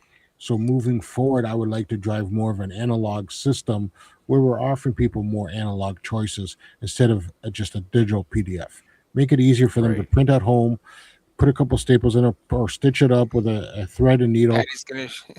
There you go. There you go. Right. Yeah. Prime Me example. and Right? Patty printed out all those for Valhalla the night before and stapled them all and cut them up and brought them. Yeah. But did you play them? But Did you notice- play we, them? we handed them out to all the Nice. attendees. Did you actually play any this year, Patty? We played. Not- I not- played a lot of games of Mutants. I never got to run Blacklight because by the time we got done with Jeremy's stuff, I was kind of like RPG'd out and needed to relax. That's fair. And That's I had fair. all of my bolt action games to play, so I was like, I was trying to keep up.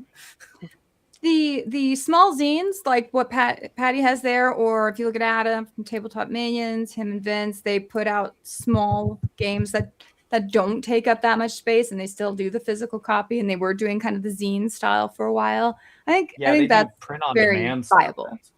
What's that? They do print on demand stuff. I'm trying to. Yeah. I had a copy of Rain in Hell, but I think I set it aside for a I thought giveaway you- 'cause I never got I around. was like, to I play thought it. you gave it away in our giveaway. No, I put it in my 2 giveaway pot. Oh, dude, it's right here. Oh, But yeah, it doesn't have a it spine, drives. so it's like a magazine. So Yeah. it's print on demand type stuff is a good choice as well. Right. But- Well, But we just And- have to spend the time creating that stuff, right? We have to Mhm. give Right. the Right. community and our subscribers, our followers, that type of product, right? We have to give them that analog product where they get, if you it's just a one page to help the CK or the dungeon master or the storyteller, a quick scenario, you can print it off black and white. You can put a couple holes in it, stick it in your binder. Like I'll grab you what my binder looks like. Tales of Argosa is going to be putting out their starter box set this year, so I'm going to be spending money on that. and maybe That's it's their just a that's matter of- RPG we played at Valhalla, by the way. Miranda. Yeah, that one was fun. But maybe it's just a matter of not being greedy with people's space. You know, I mean, the wargaming hobby, right? There's like piles of shame everywhere. I feel like RPGs are probably a little more manageable. Yeah. Well, you'd be surprised how Hey, many. look this. these Can we books- make yeah. Can we make Frank big real quick and let him We show up? could Yeah, make just- Frank big. Yeah. Yeah. Ah, just where's my mouse? hit the arrows on his picture. Here. Oh. Oh. Now we're all Yay. doing it. So yeah, that's my binder that I carry to my games. You know, reskinned it, and then inside my thing are just all my sheets that I need for my game. And I don't carry no big, I don't, everybody loves their big textbooks and stuff like that. But if I can throw something in my binder, and I know it's mine, and I can carry it to table, I'm not breaking my back with a big heavy backpack. Right. And that's how I design my adventures when I go to conventions. I just 8x11, or I'm a big index card type of guy, so I'll cut them up into index card size, 4x6 or 3x5, and I run it at the table. And I think if we can do more stuff like that for the community, especially, we don't have a community if we're not mentoring more storytellers. So we have to do a better job at giving storytellers more product that they can use at their table, because that's how the hobby grows. That's how the community grows. Because if you can mentor somebody at your table to become the next CK or the next dungeon master, that's another table that opens up beside you. And then if that process keeps growing, then the community and the hobby grows. Without storytellers, without dungeon masters, castle keepers, the hobby will die off. Play games with your kids. Play games with your nieces and your nephews. Start a gaming club at your local library. That's one of the things that I always get to as well. Is like, I think that there's a small miasma of DMs that are a little bit fatigued with entitled players or Yeah. players that don't play well, or there's players that sit down for a pickup game of Dungeons and Dragons and they're like, oh, we're going into the DM's poorly disguised fetish magical realm. And I think a lot of that gets fixed when you teach your kids, read them bedtime stories, help fill that appendix N in their head, and show them how we used to run games. Return, but it's a little bit of the things that I think about. Yeah. Yeah, 100%. That's how the hobby keeps going from generation to generation, and it keeps us in the hobby for generations after generations of getting together with people, getting together with friends, getting together with strangers, and having fun around the table.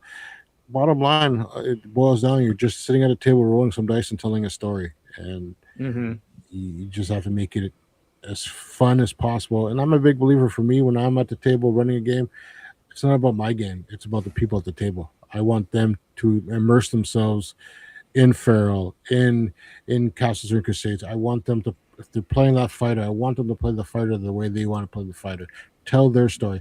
It's my job to react to the table instead of trying to railroad them down a certain path, right?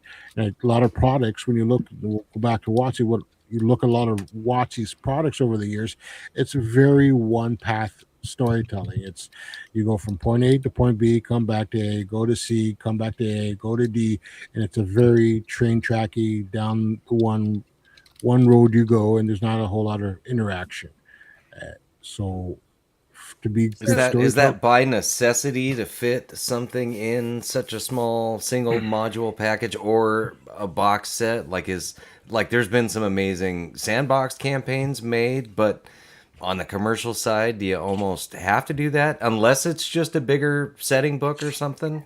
Like if you're doing.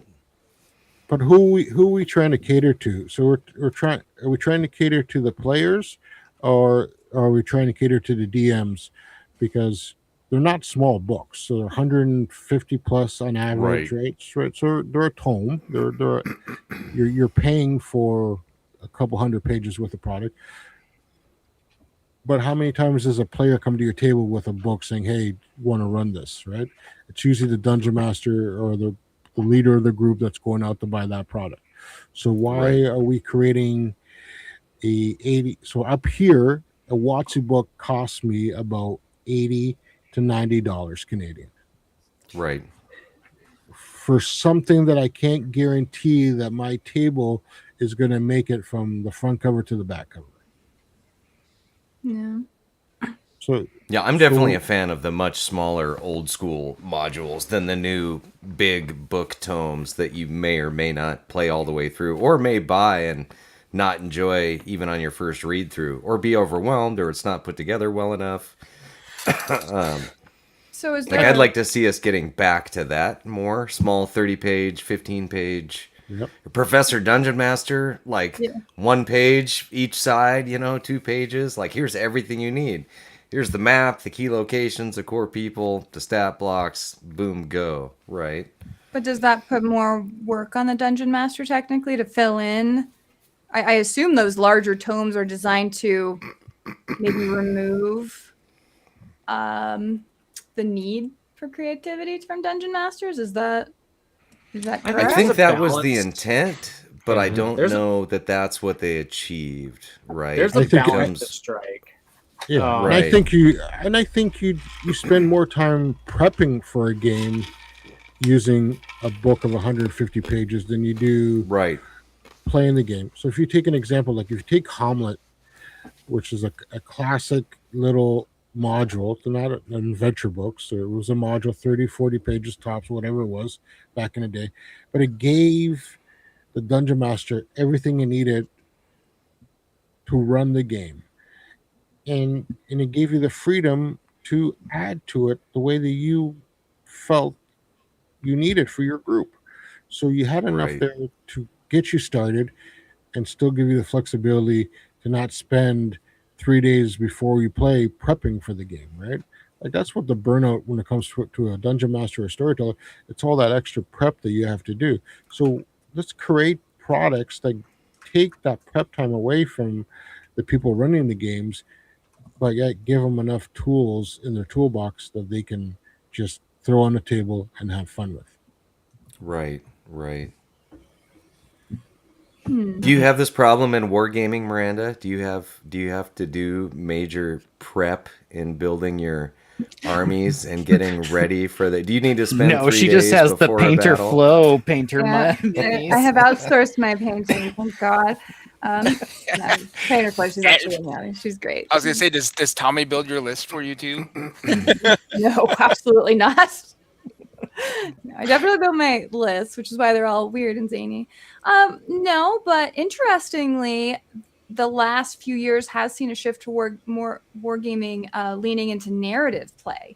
So they are Right. combining RPG elements into gameplay. For example, like at Nova next week, I'll be helping with the 40K narrative, and there's like 80 players signed up to have these multi-day games, right? But each game, the table itself has a narrative theme going on with it, and then overall you are participating in telling a story, and that's grown. GW now has a grand narrative.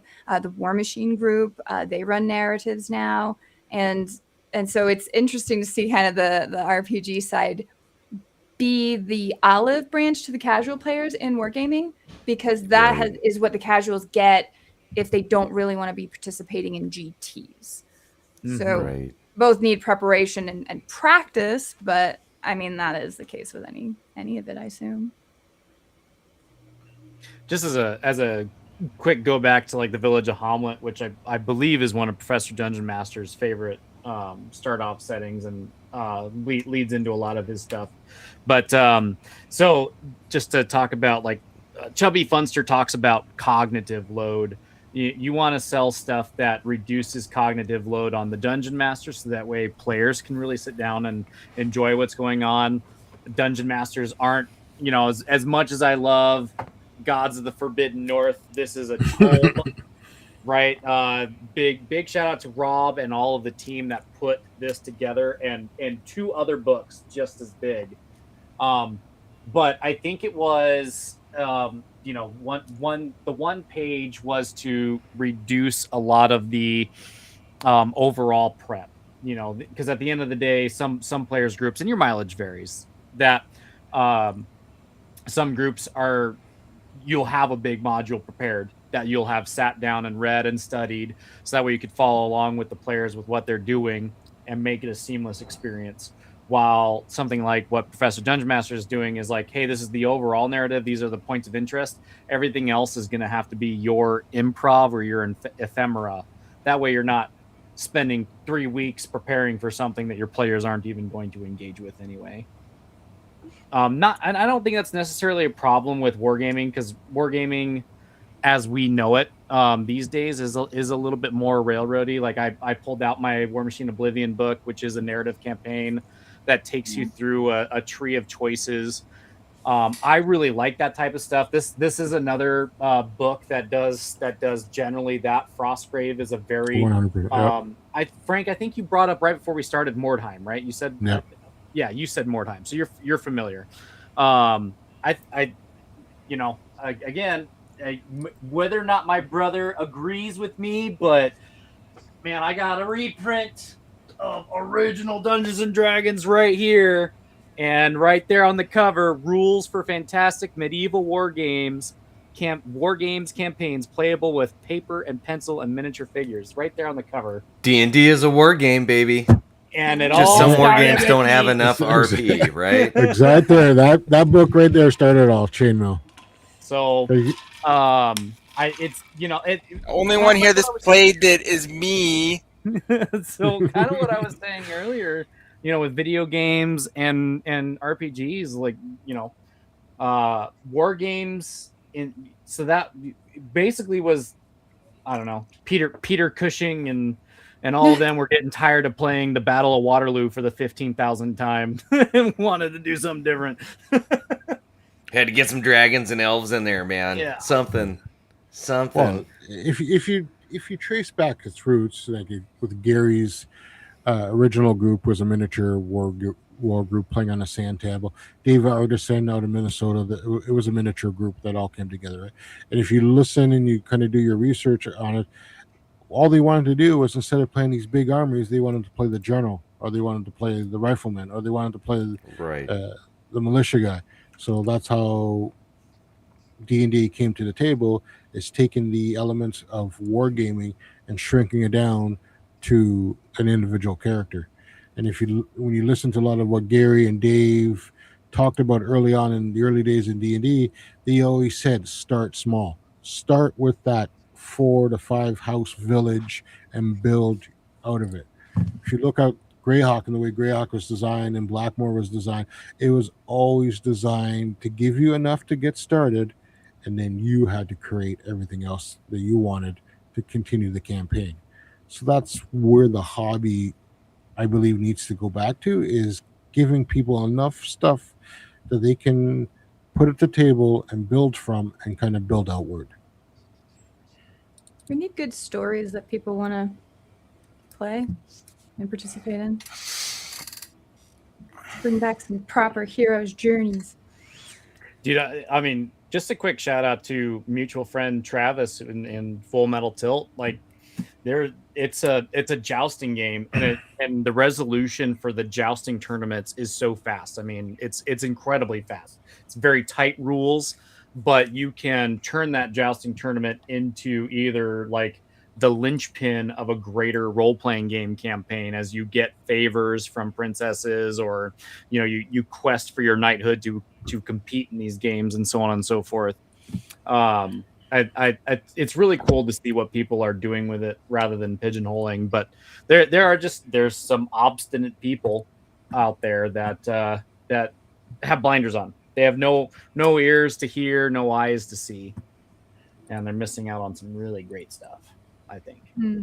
Do we? So there was talk earlier of, do we need another new system? And maybe no, we don't. There's a good system out there. But do we need more mini games and tools to drop into the systems we already know and love? Is there still space for that, or does it just need to go story module wise? Or is that, should the indie creator be taking more that track, doing something like Travis is doing that's missing from a lot of these systems? I believe so. I believe that we all have a limited amount of time to work on stuff. So why should we spin our wheels reinventing the wheel when it's already out there?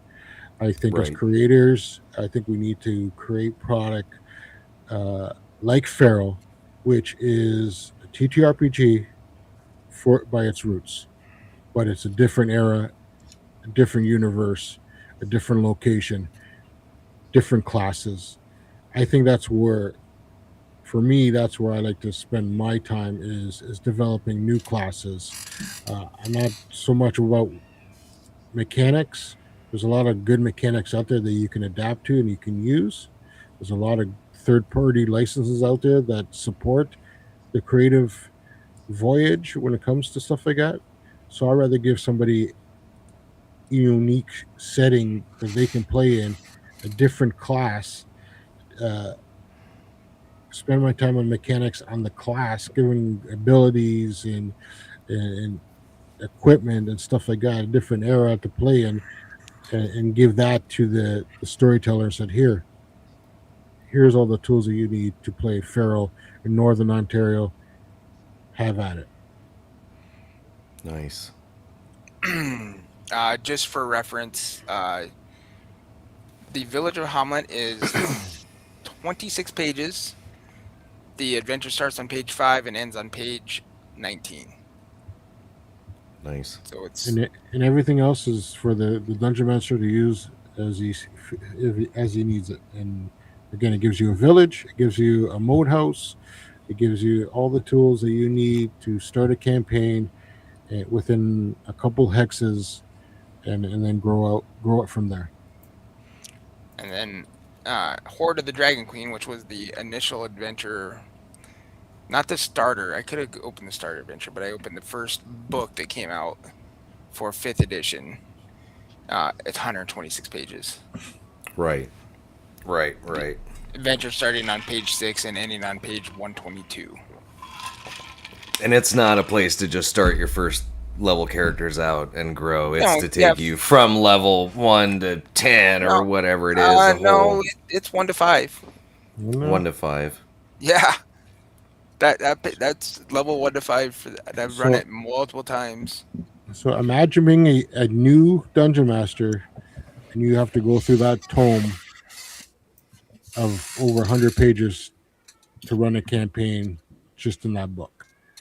How much time and effort do you got to put into? And that's the first book of a 2-book series, because it ends a story, and then the next book takes you to level 10. I wanted to bring up this point that Altair the Blue made. If people wanted less, then people would get so upset when WotC dilutes and bastardizes beloved settings. I don't think less is more necessarily. The wealth of a setting is very desired. And that's kind of where I'm at. Like having done this for a while in the streaming and like reacting to being a creator and all that stuff, Jeremy and I have come across a couple of things where we're just like, well, why is this here? But I also am of the mind where if everything that needed to be made had been made, then we'd all be living in like the Fairly Odd Parents gray goo slime world where it's like, well, I don't know if you guys recall the episode that I'm talking about, but Timmy was like, I wish everyone had everything the same. And then there was that one bastard on the street that was like, we're the grayest and the blobbiest. Like, I think eventually you just get to that kind of point. But it is significantly hard. I brought Chubby Funster up earlier on in the stream, but he had a pretty good video late last year that had to deal with like lack of reviews in a world where there's so much to choose from, and how even if there is so much to choose from, like we need people that are actually playing these games, not theory crafting or not looking at the book and seeing if it like tantalizes your eyeballs, because the layout or the art is good, but like actually playing these games and seeing if they work as games. And that's just not something that we get quite as often. And I'm always, especially in my field, I get a lot of solicitations for like new games and new Kickstarters coming out, and it's hard to keep up with. But I mean, I might have to get going here soon myself. But we're wrapping up. We're wrapping up here soon, so don't forget to ask Frank about the Living Siege. We are. We've got the scoop. Okay. We've got the special announcement, and Miranda, if she has anything going on. So we'll start with Miranda. You have any announcements that you want to? I'll be at the Nova Open next week. Come say hi at in the 40K Narrative. I'm also going to be hosting the Game Designers panel, where we will have a few different designers all there answering questions from the attendees and talking about their process for developing games and what it takes to get them across the finish line. Is there any live streams of that, Miranda? There will be a live stream the week after Nova, but I think the game design panel, I don't think it'll be live streamed, but I think it will be recorded potentially. Right. Nice. Yeah, that could be super interesting. Yeah, if you're ever interested in designing games and can't make the Nova Open, check their website. I think a week after you might be able to check that out. Yeah, something like that. All right. I don't really have any announcements yet. So we'll do ours at the very, very end. So Frank, you want to tell us about? So we don't know. Yeah. What about? It's a surprise. So it's the first time we're putting it out there. So a couple months. So coming back from GaryCon this year, I've always had a passion project that I always wanted to bring to the table. And that passion project is called Living Siege.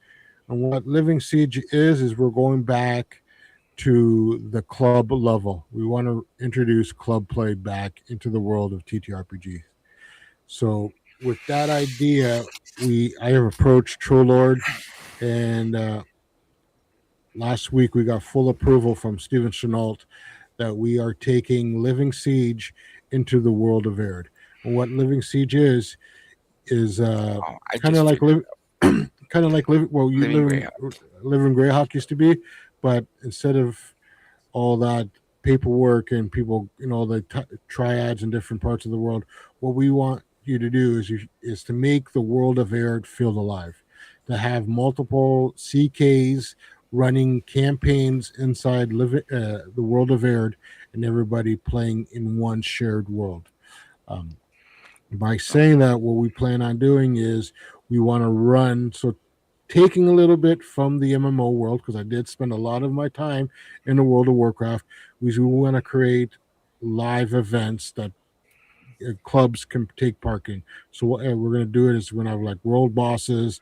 We're going to have dungeons that reset that are only open for a certain period of time. So we're going to take a little bit of the MMO world and bring it into the TTRPG space and play it inside Troll Lord's Living Aird. So Living Aird, so you would register your guild. It's all about club play. It's all about, doesn't matter if you're playing at home or your kitchen table, if you're playing at your hobby store or the library or Boys and Girls Club, wherever you're playing as a group of people, you would register your guild with us. Then the castle keeper would reach out. We would sit down with them and say, which part of the world would you want to play in? And then we would give them a hex. So what you get one hex, and you get 6 hexes around you to start your campaign in. And then we'll be running narratives every 3 months about different storylines or different events that are going on. So it's your job as the DM or the castle keeper to get your group over to a certain part of the world to partake in, say, a world boss, like a giant demon has been summoned. He's out there, and everybody, like we talked about, a lot of people have hinted at it today in the stream, where the narrative play, each group is doing something different. You could be sieging a tower one day, you could be sieging a castle wall. One group could be on the north wall, another group could be on the east wall. So what we're doing is just creating a living world where a TTRPG feels like it's alive. So every circumstance, every consequence will be fed back into the timeline. So we've gotten approval from Steve to start at a certain part of Aird's timeline. Everything before that becomes a canon or a foundational, and then the CK has the free will to run their campaigns moving forward in timeline. What's going to happen with the timeline? It's based on 365 days in the year. So every day in real time is a day in the world of Aird. So you as a CK, you're running your group. So if you only get together twice a month, so be it. You get together twice a month, you're still doing stuff. There's still going to be enough opportunity for each guild or each club to partake in certain events. And then what we're doing is we're going to pick a couple cons every year to showcase Living Siege. Gary Con at 2027 will be our launch day for that. And what we're doing, we all talked about our friend Travis. We've adapted Full Metal Tilt into Living Siege, where Full Metal Tilt is the official jousting rules for Living Siege. I'm working with Travis right now about just changing it up so it meets the Siege engine requirements for the hand-to-hand combat, which is going to be pretty simple. But so every jousting tournament in the world of Aird will be using Travis's rules for Full Metal Tilt. That's awesome. incredible. Pretty Congrats cool. to you, Frank. Congrats to Travis. I hope that I One-to-one time clubhouse play, brother. Yes, it's coming to the dude. big time. If I had a trophy, this is where I'd put it. we're gonna have FMT trophies, dude. It's gonna be great. All right, That's Paddy, awesome. do you have any announcements besides the Not fact that you necessarily. lost your We got- stream? Right. We got White Shark Quarterly, issue number 5. We have crossed the threshold of over a year. I'm really excited for what's going on with this. Mrs. Parlor, she lended her beauty so that way I can draw a bunch of cartoon, funny looking dudes hanging out with her in a very Who Framed Roger Rabbit Cool World style. We got some really great interviews, article from Mrs. Parlor. We've got battle reports, painting tutorials, so on and so forth. So check out White Shark Quarterly over at Substack from Space Shark 23. Michael, I owe a battle report. We gotta get that done. Okay. Yeah, just tell me about it. I know we have on the 10th, we have Tony on for some Dystopian Dawn character creation for his new Perils of Gold adventure through. He's running us through on the 12th. I know the 24th, we have the Emperor's Choice guys in to talk about all the new cool stuff for Arduin that they're doing. So that's super exciting. Saturday the 5th, we're doing Sovereign Rule, Altair the Blues game. Vicky and Dean will be joining us for that. They, after doing that indie game spotlight, they're like, we gotta be there, we gotta be in, we gotta play. This is so fascinating. And I was like, but just so you know, it'll be Jeremy running it, and he's the worst DM ever. So it's not Altair, but it should be super cool. Hey, they Chubby gave me all the Funster, stuff. We're trying to schedule some stuff with. He's in. We're just trying to pick a date to get some of his stuff run. We'll have to get Frank back on to talk to about some of this exciting news for sure. Yeah, for sure. And right, and Jeremy does like to wargame on here every once in a while, and we'll set up the cameras and the tables. So Miranda, if you ever wanna run a war game, or if you ever want to be in a war game, or you just want to play D&D, like, you're always invited as well. We have some random tabletop simulator crazy games Oh my gosh, that I'm working on right now. So how many of you are still out there? That game is happening. Conquering Cronan. It's getting real close. We have the Paddy's Parlor game that we've been playing. And then over on Jeremy's channel, we do tabletop simulator games on Monday. We're doing Zombicide. Sometimes we do RPGs. Sometimes we do bad. I don't know about bad movies on YouTube. We might have to only do that on Rumble. That's only on Rumble. We'll see. I don't even think we can on do Rumble. We can't do the movies I want to do on Rumble. Fun. So the bad movies I want to do, I don't think we can do on Rumble now, because I think there's Too many boobies. Yeah. Is that the? Yeah, we just got to I pick. was We wrong. can Yeah, bleep one. I will. Yeah, you gotta- I will pre-record one, and we will go through with the black bar. All right. And we Because will. the next movie we're gonna do was Barbarian Queen, and I watched it, and I'm like, oh yeah, this is like a freaking softcore porn.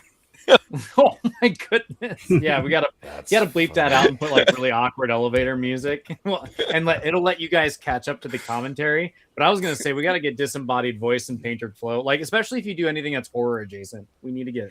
Oh yeah, that would be great. Yeah, need It's to. Right, This is right. bad fantasy movies, sir. And if you have a stream you'd like to see or do here, if you have a game you want to talk about, a product you want to talk about, you have something you want to run, you see something you want to play in, like this whole thing was Frank's idea. He was on Jousting, and he's like, yeah, we need to meet and do a State of the Hobby roundtable. So if you reach out to any of us with your idea, with whatever, we'll get it on the calendar. We'll make it happen. Nothing is too lame for this channel. So hit us up. All right. Did I miss anything? You did. The last big announcement that's not huge. Well, this Saturday we are streaming. It's a surprise stream. It is an RPG. Oh, that's true. And It's Michael a surprise, so I don't know what Michael it is. Cyrus will be making their character live on stream, and then they'll be running through an adventure. Patty already knows what it is. So don't spoil it, Nice. Patty. I wonder All if right. I don't. He tells me these things, and I'm like, All right. Now, also, it is 4 days left of the month. 8, 9, 4 days left of the month. You have 4 days left to submit your monster for the Monster Jam. And So we if do you have a some monster- submissions. If you We have a do monster have out some there submissions. that you think could be summoned by a cult or by a tribe of orcs or whoever you want to have it summon it, we need the monster. It's stat blocks for whatever game system you want to put it in. The summoning ritual is a bonus, and the people that are summoning it is a bonus, and that will help us determine who wins the Monster Jam. First place gets their awesome art drawn by Paddy O'Cakes himself, and I believe we possibly still got a runner-up drawing by Mrs. Parlor. yeah, maybe she hasn't committed yet, but she did float the idea that if we have a hard time And deciding secret. between two. Mrs. Parlor's actually the better artist. I've never said otherwise. She's incredible. So, Be the runner-up. Get those submissions in to Paddy at his X account, or if you're on his Rumble, drop them in his Rumble. Or Discord. Discord works fine too. Just DM it to me somehow, some way. I meant Discord, not Rumble. I'm the worst. That's why they call me the worst DM ever. I think that's all my announcements, right? Yeah. All right. Well, thank you guys for having me on. I appreciate the. Yeah, thank you for coming. It was a pleasure to finally kind of get to talk to Yeah. Oh, I don't know if you caught our last Saturday game, Miranda, but your photo in the Oh, I saw it on Twitter. right? Oh, that was the trigger for the trap. Oh. They spun your photo and the trap door opened and they were able to escape the undead. Nice. And then Miranda, you have the dates for Valhalla for next year, but the link is not live to order tickets yet. Correct. April 18th, I believe. Let me make sure. I remember it's around Ingrid's birthday. I want to say you had it from the 18th to the 23rd. Yeah, because it's That always sounds right. Monday to Friday. Yeah. So yeah, 18th to the 23rd. to the 23rd. That's it. So have we yet convinced Professor Dungeon Master to go? Oh. Have we We're convinced him working that it. he's going this time? Okay. Messaging him. Him and Dan Dungeon Master Johnny was super interested as well. Oh, okay. Right. Oh, we have right. some great RPGs there, and there's some beautiful spaces. I mean, So Jeremy did a really great job this last time. as long as I don't have to run them. You did great. He likes running games. Don't let him fool you. And he is getting better. He was the worst. Now he's got to be 10th worst. He's getting better and better.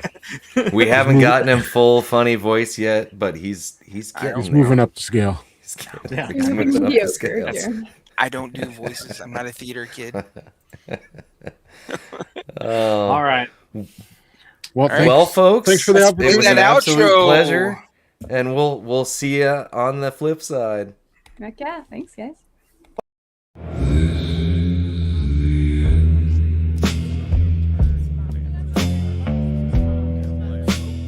Beautiful, friendly end of a bombastic stream, the end. But fun doesn't have to end, my friend, because lives are